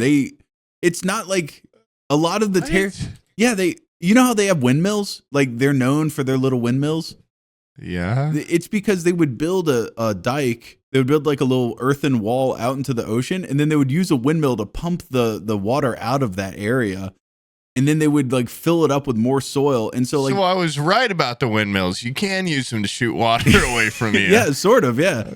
And they basically, Holland has been claimed from the sea. Like, they just moved out into the sea. All that used to be just like lowland, that's badass, or sea territory that they've claimed, and the only reason they've gotten away with it is because the place never gets stormed. So if you hit them with a big fucking, I want Holland. Holland is just like a New Orleans waiting to happen. You hit them with a Katrina, they would never see it coming. They have so many windmills. Not enough. They are old though. Those windmills would be yanked from their roots by a good hurricane. And then they've basically just become flying death traps because they be spinning really quick to probably kill a bunch of people. Yeah. I had no idea that was how Holland works, but there's a lot of things I don't know about the world. Yeah. A lot of things I don't know about magnetism. Magnetism? You didn't know that nukes would completely stop a hurricane in its tracks? Isn't it funny that I went into college as an environmental science major, and I'm just like, you probably just shoot that shit with a fucking rocket. I don't remember anything, honestly. A volcano, sure, drop a fucking bomb in it. I mean, I don't know. You'd imagine if you could somehow route a hurricane to hit a volcano, they'd just cancel out. But no, it'd probably just turn into a big lava hurricane. Turn into obsidian. Yeah, spinning shards of glass. Yeah. Yeah, it'd be even worse. Glass NATO. Yeah. Oh my god. Yeah. I think natural disasters can be quite funny and topical. And they can be quite tropical when you're talking about a hurricane. Hold on a second. I am going to go check okay, yeah, how the rain's going. Hold on. Yeah, check that. The backyard has a river going through it. Oh, good heavens. Dude, you got to take some videos so I can just see what it all looks like when it gets real bad. the heavy rain. Yeah, take some videos on iPhone. Yeah. That would be great if it's just me going like, here you go, poop. And it's like the phone gets yanked out of my hand. I had to go recover the video from my iCloud. Stays completely still, and you get yanked out of its grasp.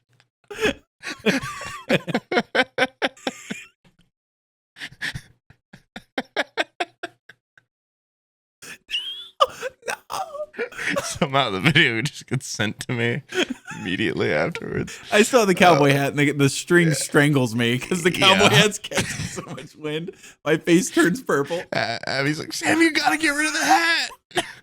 No, it looks so cool. People like it. People like the hat. Everyone was tipping their hats at me. Dude, trust me, there was so much inspiration from when you went hiking with the crushable. The cowboy Stetson. Hat. Yeah, the Simpson. I mean, those are still the Simpsons hat. Simpsons hat. My Duff Man fucking hat. Dude, check out some of these pictures, man. Look at this. That's in Joshua Tree. That's about as hard as it gets, dude. Hell yeah. The silhouette of the biggest fucking, it's like that scary movie bit where the cop keeps coming back and her hat keeps getting bigger and bigger. Yeah, there's so many. Dude, we gotta make we gotta somehow put one of my cowboy pictures and one of your cowboy pictures together. Make some sort of movie poster for an old Western. I got that's so many badass cowboy pictures. Just cosplaying. That's so.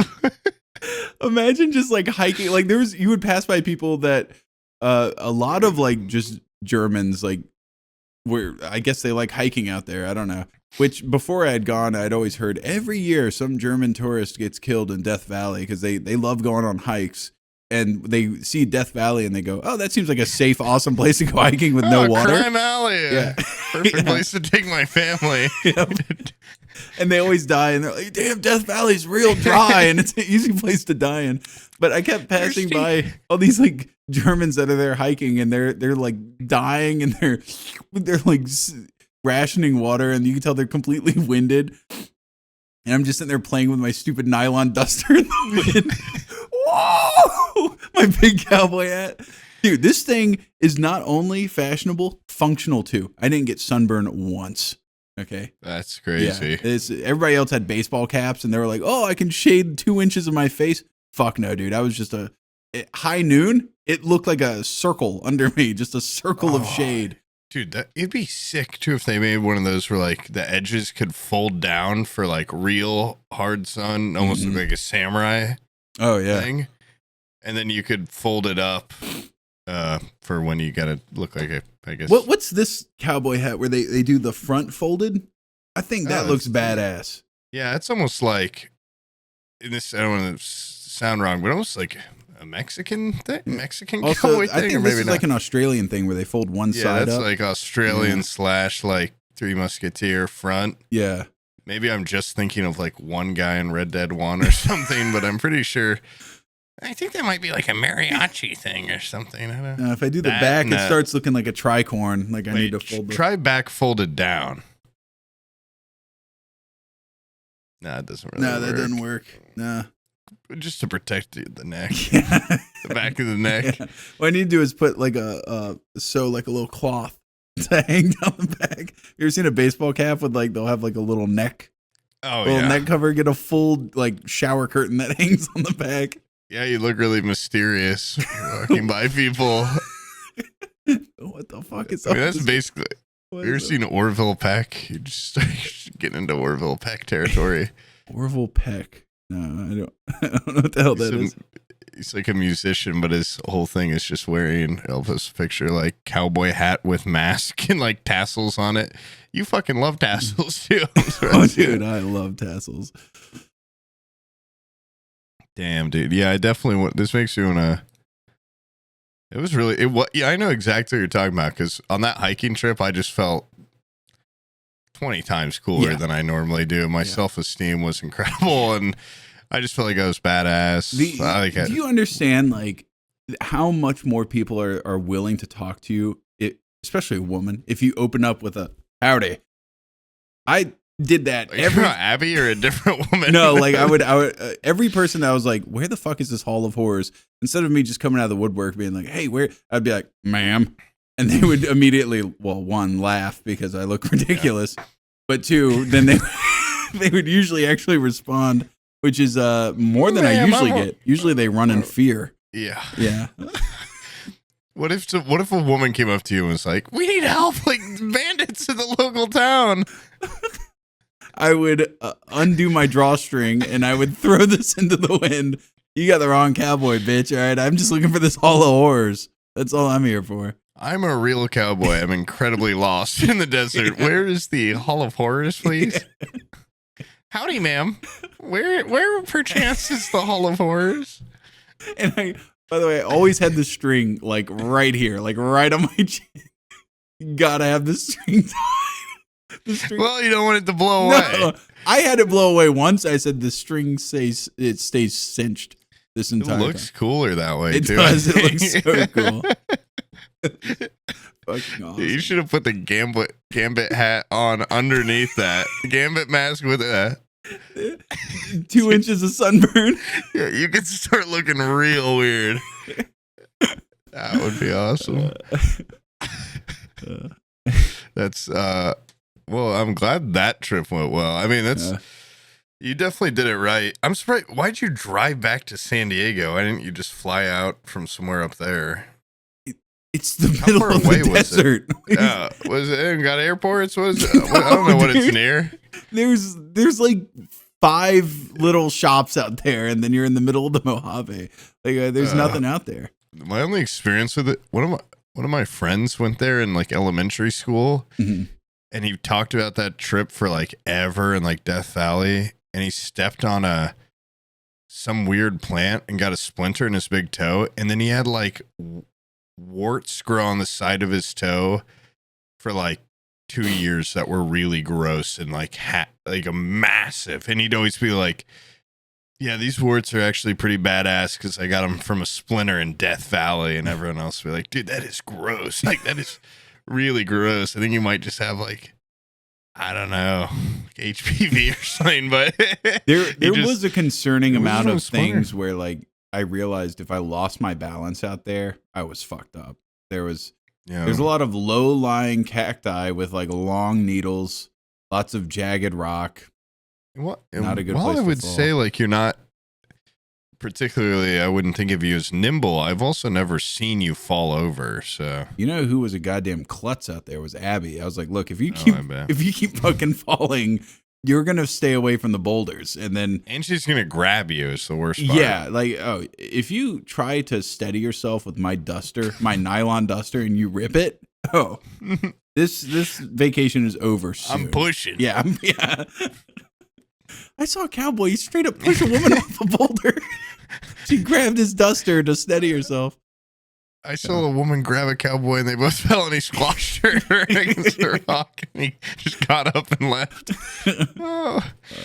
Dude, wait, man. This is like I'm sure there's somebody here that works at like a grocery store or something like that and can relate. And I can also relate to this guy, but I basically, from the time that I woke up this morning at 4 a.m., I had to shit. And Abby was like, you can't shit. We got to leave. We got to go get our babies. The hurricane's coming. And then I'm on the airplane holding in a shit. My tailbone is in agony because this shit is rocking up against it. My hard airplane seat's rocking the other way on it. And then we find out the thing's canceled. So then we get a fucking rental car and I see a bathroom. I go in there. There's a line for the stalls. And I'm like, I'm not going to wait in line to shit. That's insane. So I get in the rental car. We drive for like 2 hours and then we see a Publix and a Chick-fil-A. Abby's like, I'll get Chick-fil-A. You go in the Publix and go shit. I go in the Publix. I sit down. It's like 30 minutes before the Publix closes. And the cashiers are all waiting in their cashier lines. There's not a soul in there. They see me walk in, look at them, not buy a single thing and go in the bathroom. And I sit down at the toilet and I can tell just from walking in the bathroom, it's been freshly scrubbed and they're ready to close down. And I sit down on the stall, like on the toilet, and I have the door closed to the stall. And the fucking, one of the employees, I'm guessing the guy that cleaned the toilet, comes in and just stands in the bathroom. Oh. Because he's just like, you're not going to wreck this bathroom. He didn't say anything, but he just stood there. And I'm just looking at his shoes under the door. That I would not be able to shit, yeah, dude. I couldn't shit. I was just like, I get it. I do get it. I couldn't even like move, and I'd be petrified if a man was just listening. Yeah. No, I straight up just flushed nothing, and then and like walked out.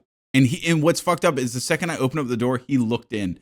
He like it gave my like as I'm trying to walk by him, he gave the toilet a once over. I don't smell any farts in here. Did you even go? He was probably happy I didn't go. I think he went in there to pressure me not to go. Yeah.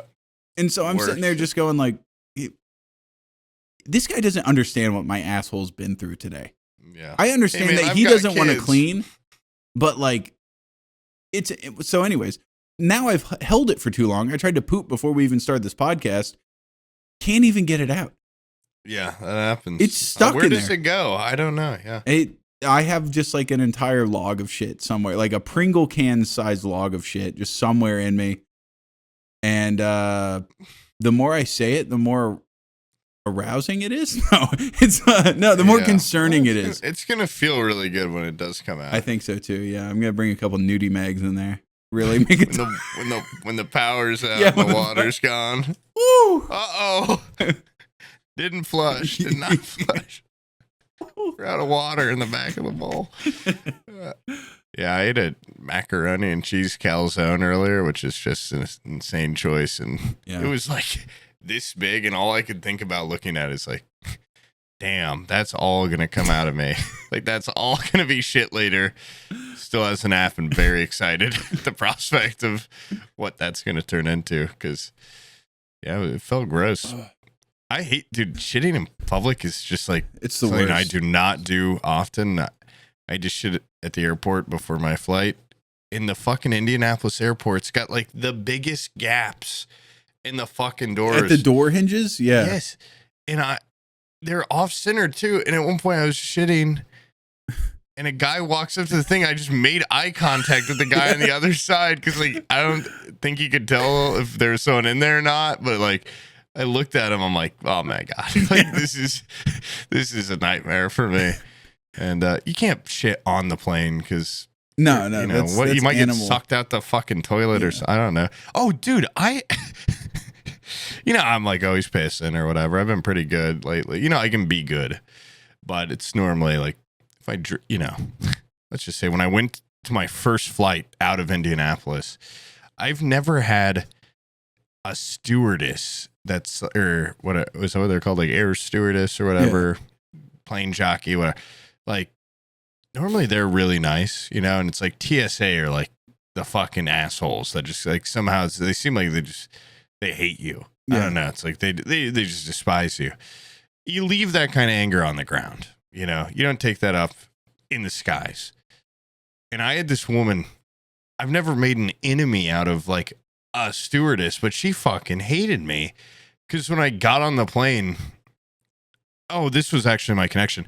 I had to fucking sprint to my plane, and I got in like last group, and I had to piss so fucking bad when I got on the plane. I'm thinking, it's like, what, like 30 minutes till takeoff normally, like till you're up in the sky enough to go piss.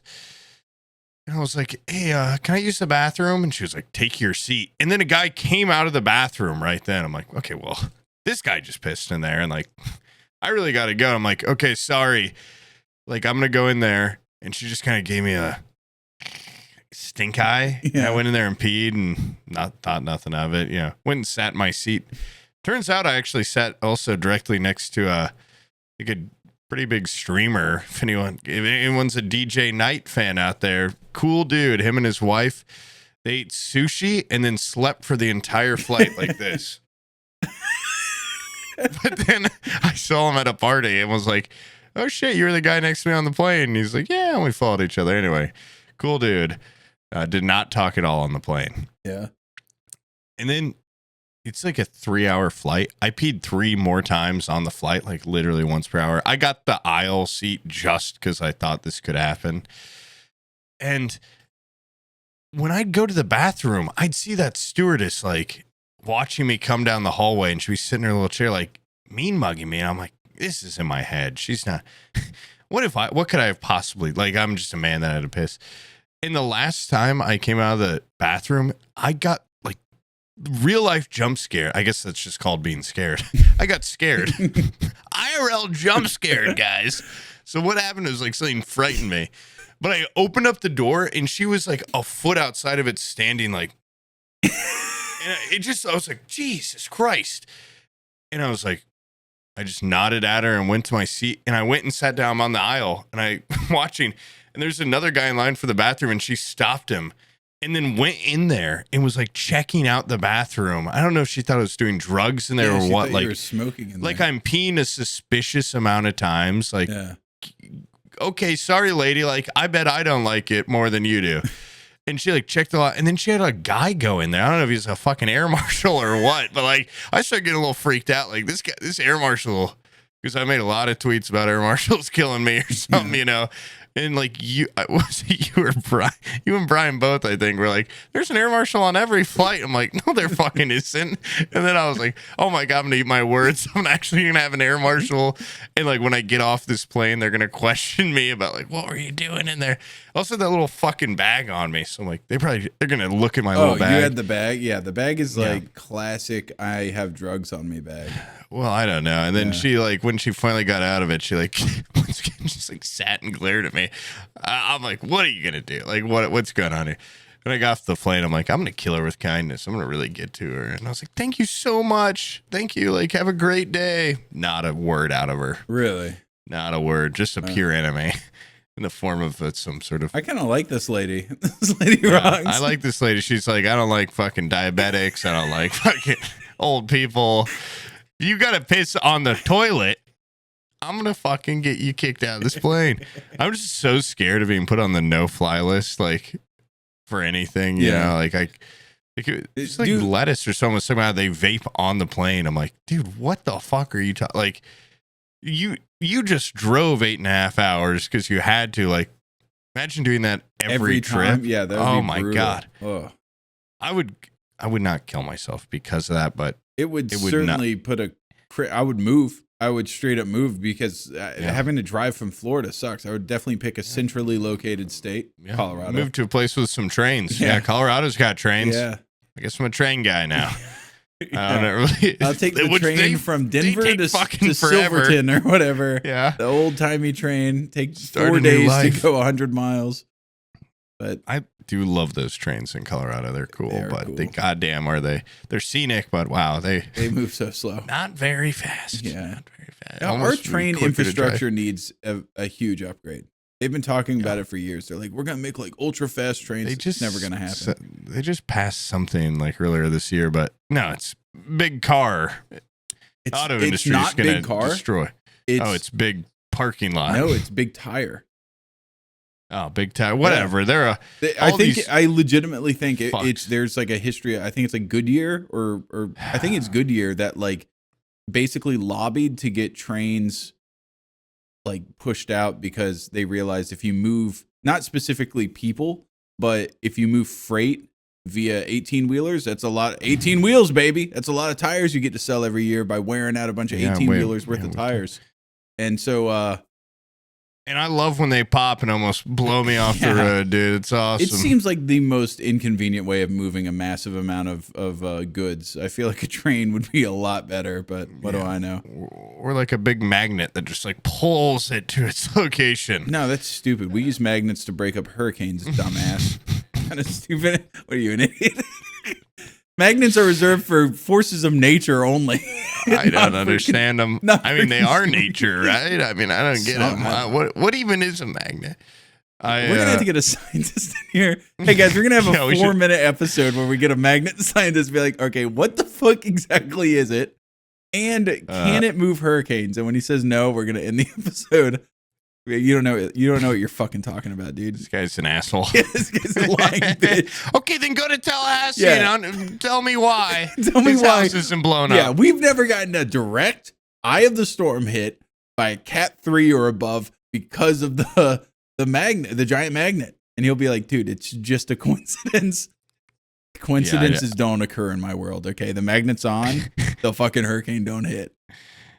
It's every time. Yeah. I've also seen, literally, go to the fucking magnet subreddit, dude. There's pictures, Doppler radar pictures of the clouds surrounding Tallahassee, but Tallahassee, not a cloud over us. It's like the storm will go around us, around the magnetic field. Crazy. I was like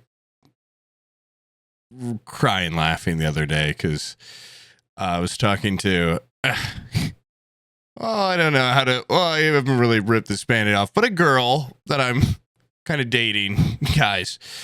And she was talking about magnets, actually. You guys buying this shit? But carry on. Yeah, sure. Okay. You guys can also just say it's happy. Okay, it's happy. Whatever. Yeah. Whatever. And very high.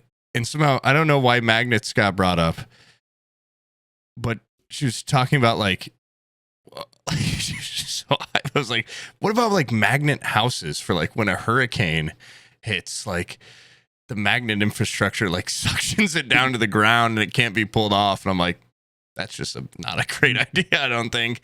Just like, why though? Like, wouldn't a magnet like, or like it gets swept into the river and they just like pull the magnet house out and put it back and just like serious. I'm like, I just don't know enough about magnets, but like really don't. It wouldn't have to be a magnet house. Wouldn't it just be a metal house that you could then have a big magnet crane? Listen, we didn't get that far. No, she just kept describing the entire house as a magnet. I'm like, what does that mean?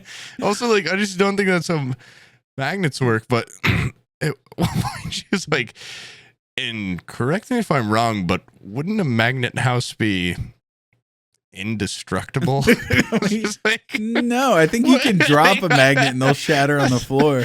I was like, I've never actually seen a magnet break because I don't even really know what we're talking about here. If magnets were indestructible, the electromagnet in Tallahassee would not have armed guards surrounding it 24/7. So terrorists don't blow it up or something. Yeah, to blow up our big hurricane deterrent, there's no way. I just really need to learn more about magnets because like I just knew that all sounded completely wrong. But I'm like, I can't like give you a real, I don't know why, but it's just like, I almost want to say just, you would just know. Yeah.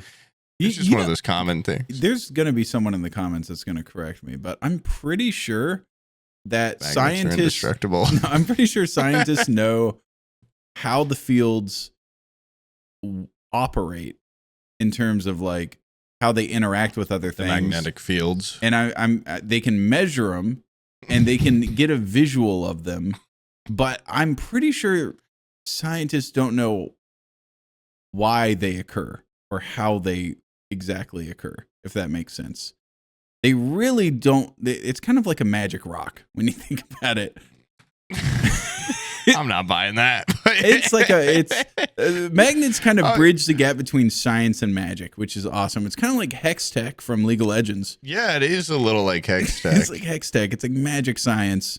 So like you're just saying like just don't know why magnetic fields work, or they don't know why they occur. Oh. Or how they occur. But they know how they like function. I'm not even going to Google that if enough. That makes sense. Now I believe that. And if it is a magical item, who's to say a magnet house couldn't work? That's true. With magnet furniture and magnet. I don't know where like the wiring goes or the water stuff in the house. It just sounds kind of like one of those little plastic magnet things you stick together and make a little house. But also it's magic. It could very well be indestructible. Okay. Magnetism is a mysterious force in the universe. Scientists don't fully understand why it occurs in the first place. It's cool. It's kind of magic. It's like I think what it is. All magic is just science that hasn't been explained yet.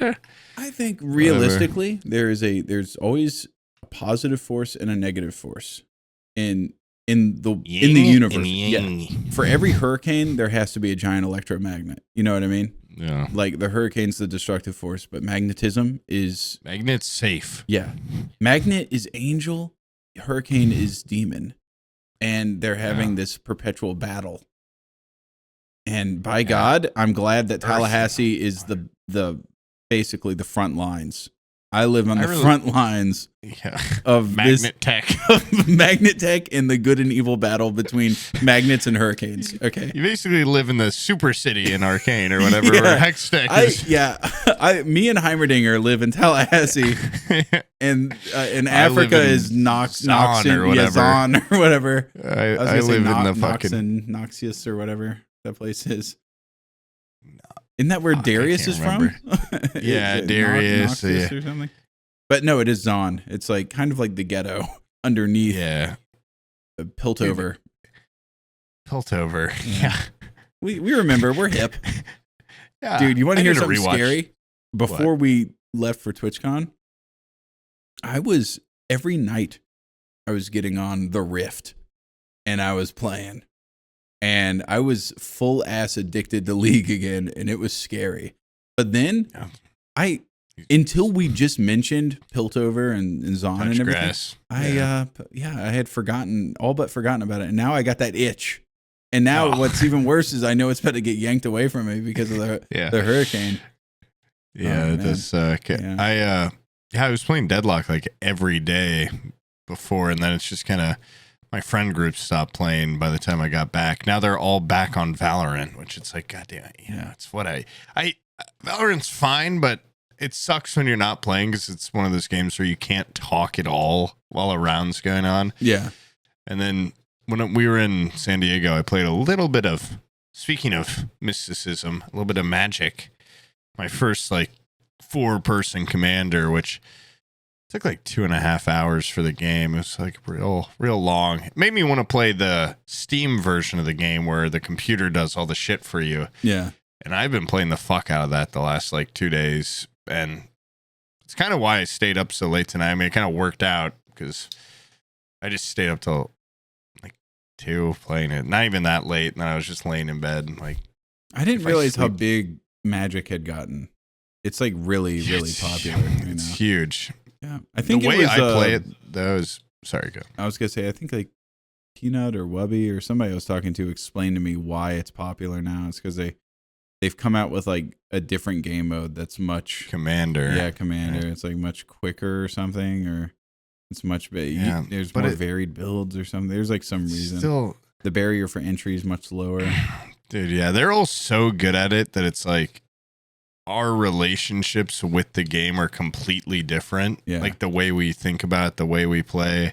Because I just play with my friends Jaden and Matt, and none of us know what we're doing. So we're more oh, this card art's really cool. I want to make a deck with it. We know more than that, but yeah, we make just shit for fun and try it out. And they're so fucking good at it. It's they win a game in 3 turns, and they're if this game isn't over in 5 turns, something's gone wrong.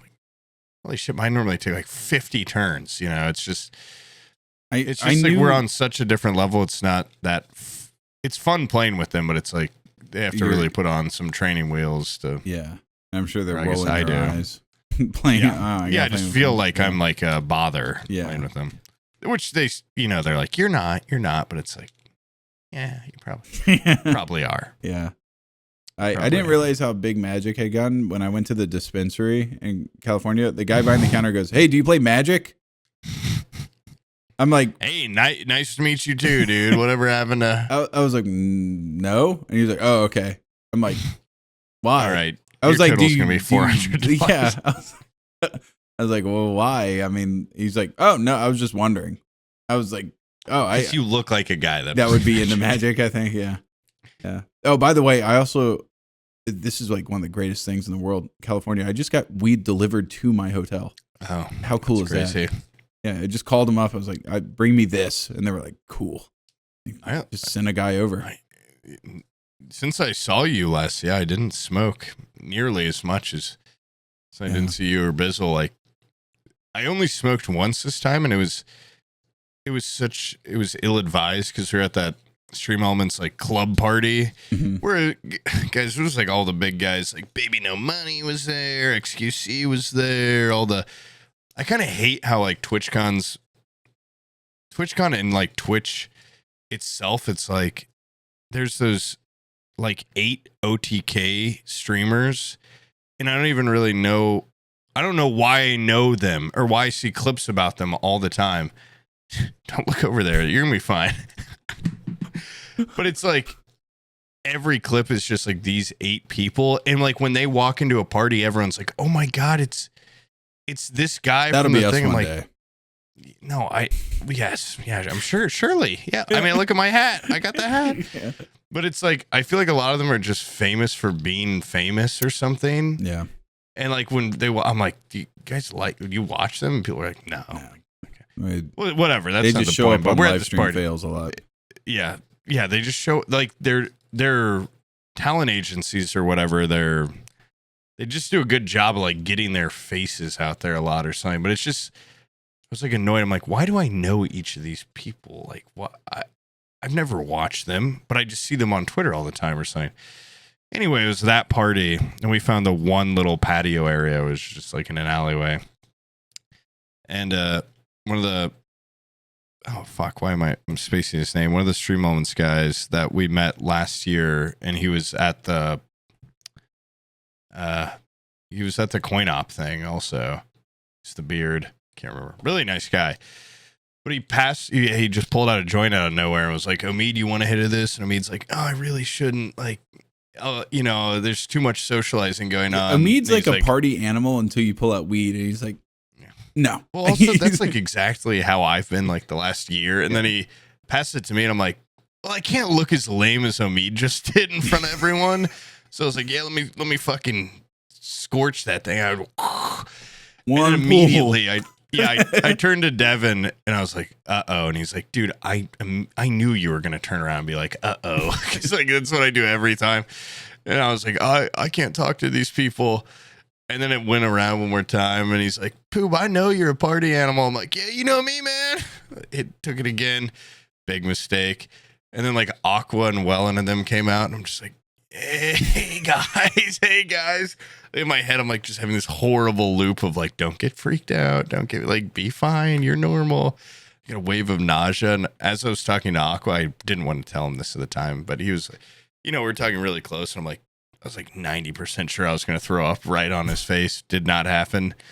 But it's funny, like him talking about his home versus you. He's just like, "Man, I miss my family so much. Like, I got to get back there.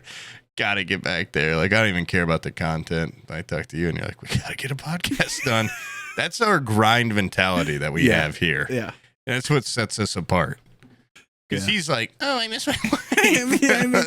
I miss him. Yeah. "I miss my family so bad." And I was like, whatever, man, can't relate. It actually honestly, I was like, I did miss them a lot. But it really is like a sense of relief coming home, and I busted down the door at like 5 a.m. or something, and I walked in there and it's standing over them while they're sleeping with my big cowboy hat. "Daddy's home." Hey there, little one. And then I walked out. I didn't want to wake him up. It was "Daddy's too early. got a tattoo now and a big hat." Yeah. A lot of changes going to be going No, on I here. through FaceTime, I showed Olivia, the youngest one, my tattoo. And What'd she was say? like, "Dad, why didn't you get something cute?" was like, what the fuck? It's an alien holding a cactus. It doesn't get more cuter than that. Yeah. She's like, you should get rid of it and get something else. Oh, my thanks. God. It's heartbreaking. Bitch. Yeah. Yeah. You're like your mother. Fuck you. You have her. Put anybody else on. Put Gwen on. I don't fucking want. I'm done talking to you. All right. Why don't you go stand outside, sweetheart? Yeah. Go grab an umbrella. Some calls to the mag lab. Turn it off. All right, Olivia, go 15 outside. seconds off. The magnet goes off. It's just fucking pandemonium. And trees getting yanked out of the ground. I did have fun at San Diego, but I did wish that I went out to more stuff. I definitely got like, hey, it's late, honey. Come on, let's go back to the thing. Honey, don't drink so much. Yeah. Honey, you're having too much fun. Stop. Oh, also, Joshua Tree, like, you're supposed to go out there and do psychedelics. That's like the entire point of Joshua Tree. And you took some of those little cubies? No, I took remember that thing that Bizzle gave us in Idaho? I got another one of those, but I was told it's half the same. It's half as strong. He said it's half as strong because last time it was what's called a hero dose, where it's supposed to break your fucking mind and restructure it. And which honestly, I wish I was told that beforehand because I kind of liked what my mind was doing. Didn't really need a whole lot of restructuring. I was pretty never happy. Been the same. Yeah, I was pretty happy with how my mind was working. But I don't sleep. I don't eat. I was told half as strong. So I was like, oh, this should be just like a regular shroom trip. And I ate it and I went and sat out on this like hammock thing looking up at the stars. And 2.5 hours went by, nothing. And I walked back inside and went to bed. It was a complete waste of I was like, I think he just gave me a giant piece of chocolate. He's like, here you go, you little fat fucker. Yeah. You complained last time, so now I'm going to give you just chocolate. It was delicious. I should have known something was up because it didn't taste like dirt. It just tastes like chocolate. I was like, you didn't take any from our other friend? No. Oh, he like literally was out all night trying to get those. He went on quite the adventure. You know what? I think it's because I took all of those. You can get like a psilocybin, like a tolerance built up. I think you need to wait like 3 days or something like that for it to kind of calm down. Yeah. Dude, yeah, he pops those like fucking candy. I don't want to say his name just in case, but they're fucking life enhancers. That's why. Yeah. I think it's legal out there. Oh. I think they are legal in California. Oh. LA dispensaries openly selling magic mushrooms as state considers eliminating criminal penalties for possessing small amounts of psychedelic mushrooms. So not yet, but in the future we might. It's on the precipice. Yeah. We might say who it was, but yeah, I'm a big microdose fan myself. I haven't done it in a long time.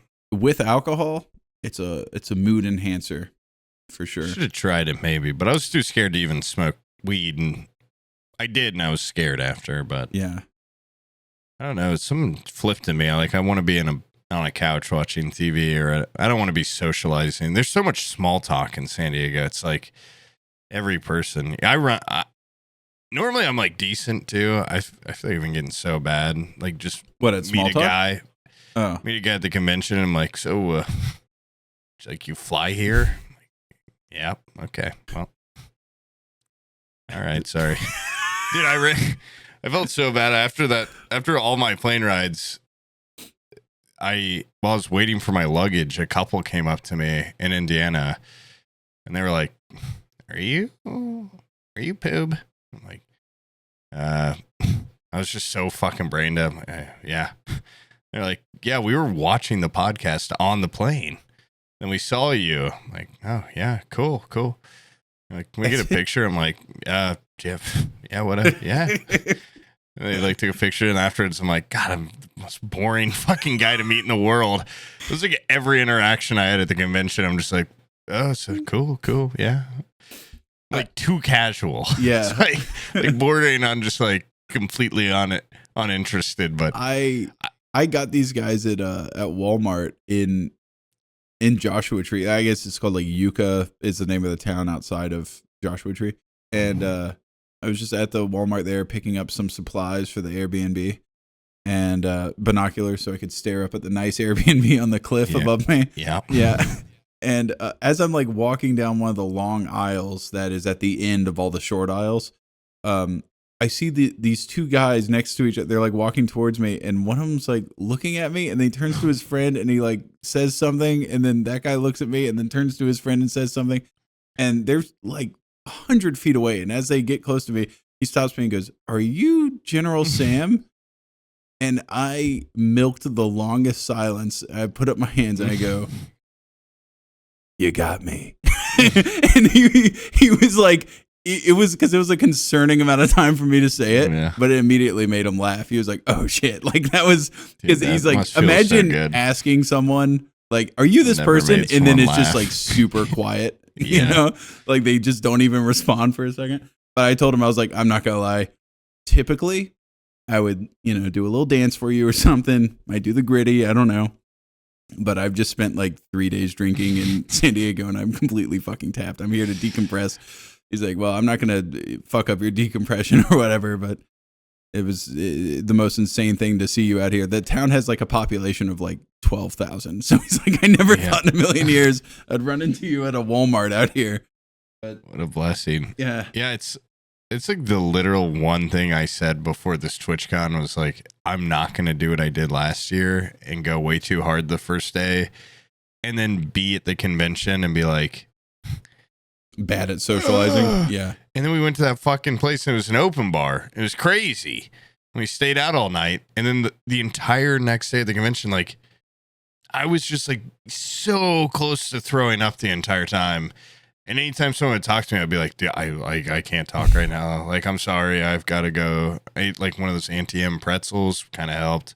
Sat in the partner lounge for a while, just being somewhere that kind of special, kind of heals, just felt good. It's almost like my Joshua Tree. It's weird that there was apparently a partner lounge, and then there's like the fern room or something. Yeah, there's like a secret partner lounge. Did you get into that or? No, Aqua and Wellen made sure to talk about it a lot, though. Apparently, they've got trees and plants, and I was told that the indicator was that if your little badge had like an asterisk on it, and they were like, "Let me see your badge, Sam." Mine didn't have an asterisk on it. They got it from their Twitch like community manager, which I don't even know how you get that. I'm just. Oh yeah, I think. If I don't know, Wellen was talking about that. I was like, "Yeah, I don't have one of those." He's like, "You don't?" He's like, "What about a YouTube one?" I was like, He's like, "You don't have a manager?" He's like, "Are you part of a network?" I was like, He's like, Abby, why not? I'm overhead. No, I'm scared of having like someone from YouTube know who I am, if that makes sense. Like, I want to be off their radar as much as possible. That's fair. Yeah, you don't. And he was like, "What if your video's demonetized?" Like, the manager helps. They work for YouTube. They help get it like cleared, like back on. I'm like, if my video gets demonetized, I go, it's probably deserved. They caught me. I earned that. They let the other 100 of them go that probably also deserved a demonetization. So if one gets demonetized, I go, "Look, you caught me. Okay, you got me. Whatever." This one didn't slip through the cracks. Yeah. This one. But every once in a while, I'll get an email where it's like, "Hey, I'm your new YouTube manager. Come meet with me or whatever, and I can start the process," because you get like a new one every like year, or 6 months or something. And every time I look at their little profile picture and I go, just judging a book off of its cover, I go, "This person ain't gonna get it. I'm not." It's some fucking girl with like a little pink stripe of hair, and I'm like, nah, I'm not even. Nah. Send me some fat dude, and I'll go, "Hell yeah, my partner manager. Yes, that's my fucking boy." But no, it's always some fucking girl that lives in like probably San Fran, where the offices are. She's some unpaid intern. No, I'm going to piss her off. She's going to take one look at my channel to manage it, and I'm going to get fucking booted off the platform. No, it's a safe bet. Yeah. It's a safe bet. I think so. I saw, it was, you'd have cracked up if you saw this. I saw a big Twitter thread about like, why do partners get all this special privilege? Like, which I do, I get to a degree where people, they go there, they're like, all the parties are catered towards partners, and they've got their own lounge. Like, we should get an affiliate lounge where partners aren't allowed in. And then like 20 people are like, yeah, an affiliate lounge and like affiliate parties. Like, dude, that's called the fucking dumpster out back. Okay, like, you want to go hang out with your fucking little stupid asshole friends, you can do that. You can set up a little meeting. Honestly, audience, it is insanely hard to get, even as like a partner, it's hard to get a +1 to any of these parties, because they don't want, like, in the event that XQC's there, you know, and he just wants to socialize with himself in the corner, they don't want you to bring some random Joe Schmo that's your best friend that just goes like, oh, XQC, let me get your autograph. You know, like, they don't want you to bring some Melvin in and fuck up the vibe. And so you would not believe the amount of lying I had to do to get Abby into all these things. And then she turns around and goes like, my music's too loud, my feet hurt, I want to go home. Yeah, I had to sit there and make all these not a super fake, fan. I had to make all these fake accounts where she's like my manager, and she's fucking. I had to make like a Twitch account for her. I had to make a, you know, all sorts of crap just to make it seem more legitimate. Yeah. And then, what a waste. She didn't even appreciate it. She didn't even appreciate it. You should have brought me to Cello Rooftop. What? She literally at one of the, I think it was at the Cello Rooftop thing. Yeah. We were there for a very short amount of time. She goes like, we should go because I found a great place to get some avocado toast in the morning. And I'm like, that's not why we're here. We're not here to go. Granted. In the morning? The what? Yeah. The what? Granted, you know, she did make me pack it up, and the avocado toast was delicious. It was incredible. Granted, I didn't have a word in the matter. And yeah, I didn't really. But, yeah. I mean, she drives a hard bargain because I do get laid. So that's nice. You know, it's like, I would like to party. Right, you win. Yeah, you win. You win.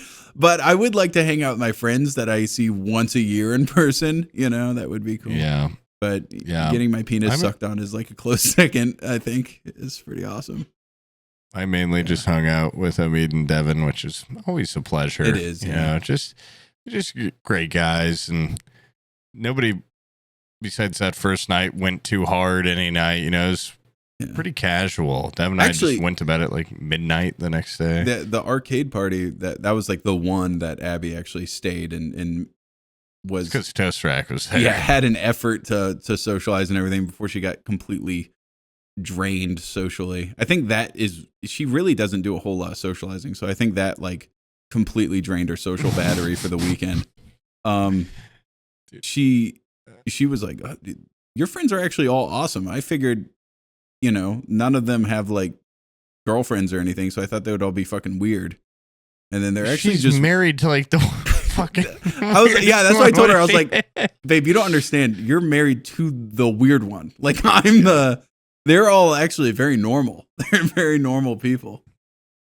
Yeah, that's funny. Yeah, she's like, I thought they'd all be like internet trolls living in their basement. No, that's your husband. Yeah, that's me. Babe, everybody else is actually very normal. Yeah, dude. I don't know why that just reminded me that when I walked through the convention, did you meet Tanner? No, I slipped in the convention for 4 seconds. Oh. I ran in. Yeah, we didn't even get to walk around it together. No, I went and hit Bobber's art stand up, and I hit Alex's art stand up. I went every day. Really? Which, yeah, but only for a couple. I did actually more than usual. There's a couple things that I gravitate towards. Everybody else likes to go there and see the video game bullshit. I like to go there and see the tech demonstrations, and Elgato had tech demonstrations there. That little prompter thing was cool. The teleprompter.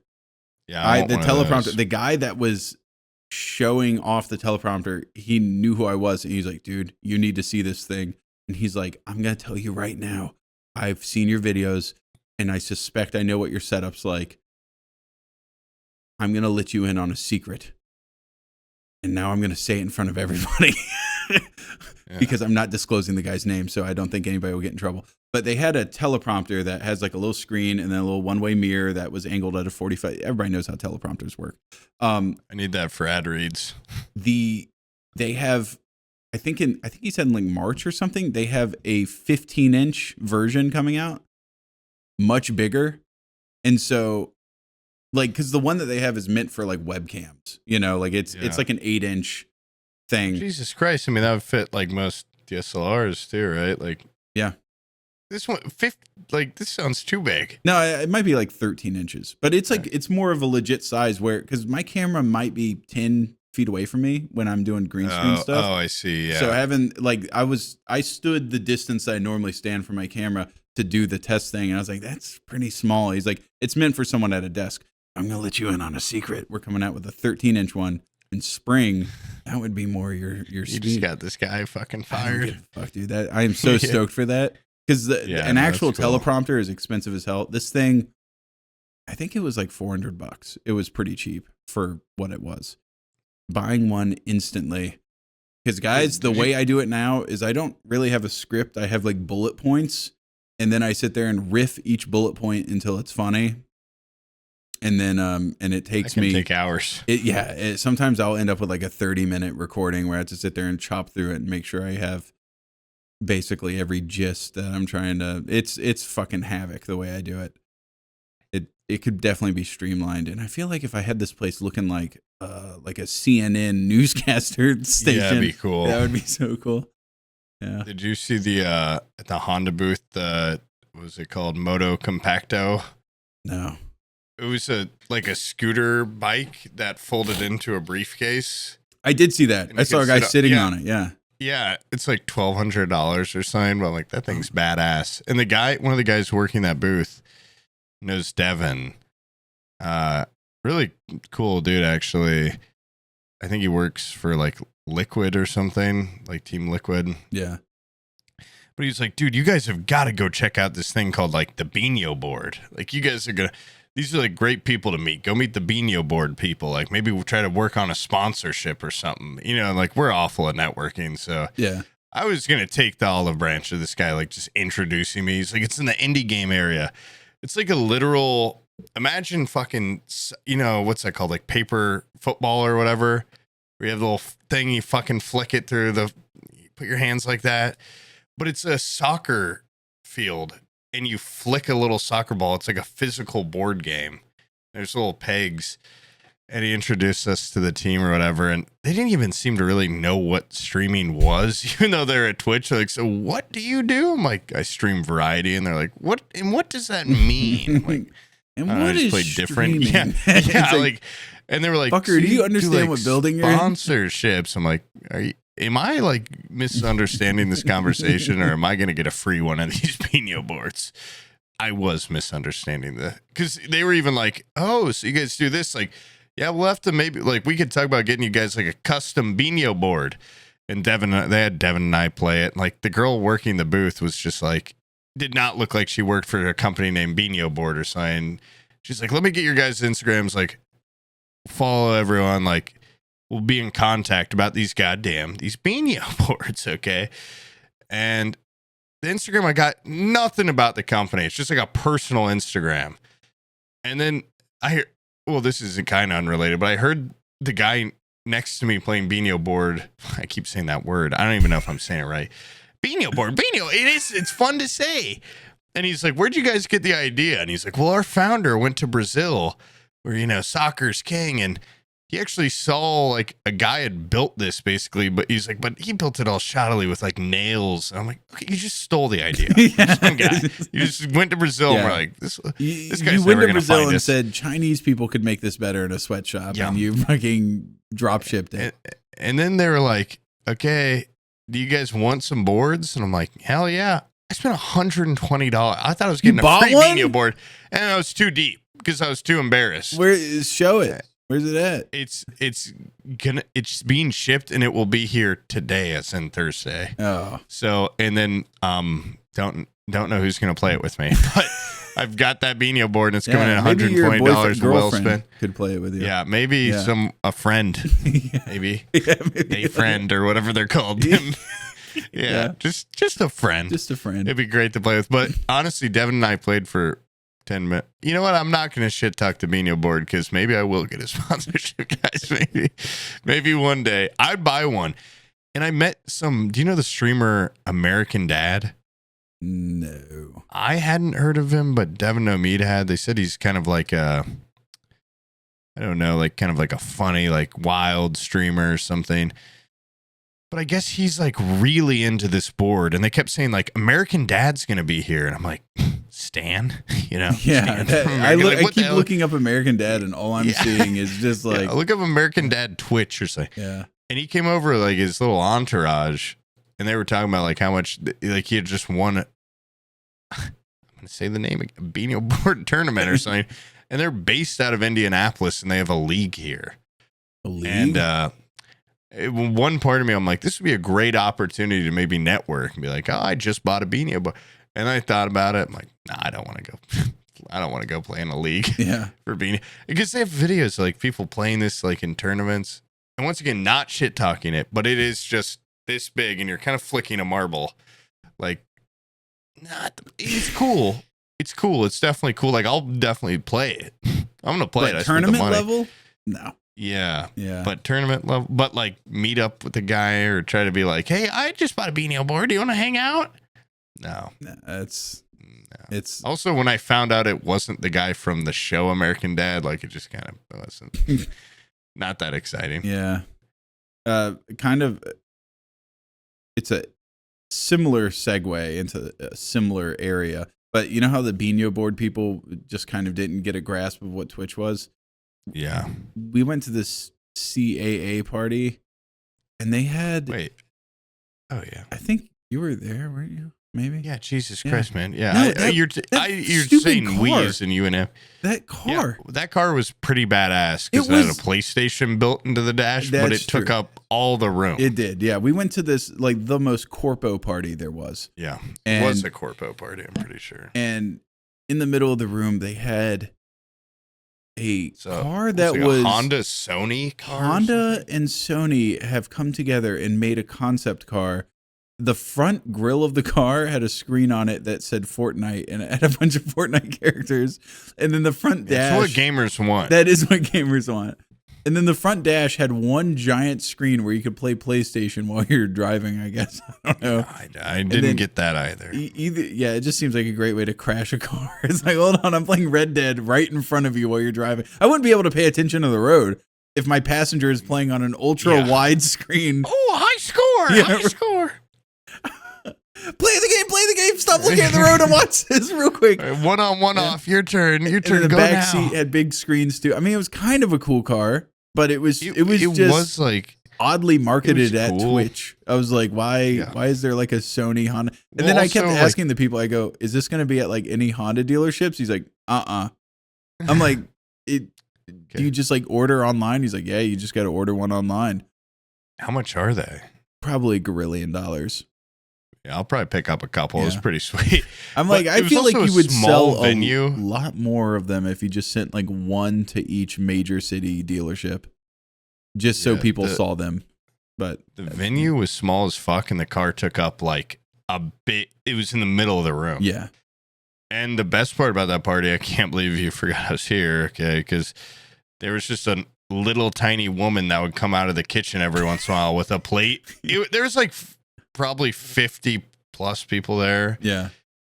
Maybe more. And she'd come out with a plate with like 7 little bite-sized things. And we were just fucking destroyed. We were right by the entrance to the kitchen. And she'd come out, that plate would make it 2 feet. I love how at first we were by the bar.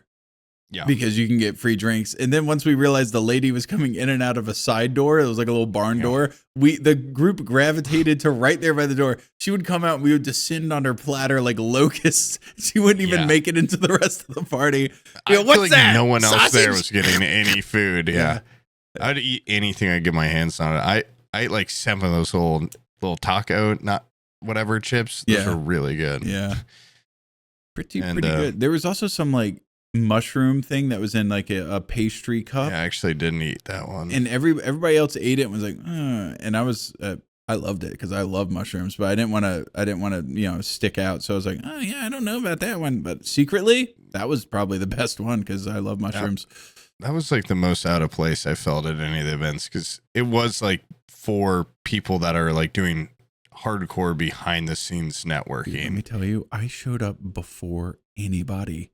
So I was And like I showed up and I was like, I guess let's meet people. And I just started talking to people and everybody's like, oh yeah, I work for like this talent agency. And I'm like, oh fuck, like I'm in over my head.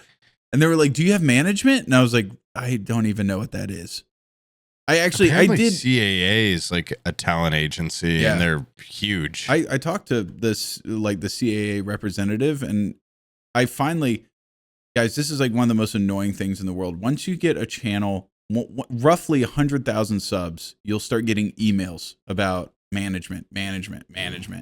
And I used to always reply to them. I'd be like, explain to me exactly what do you do?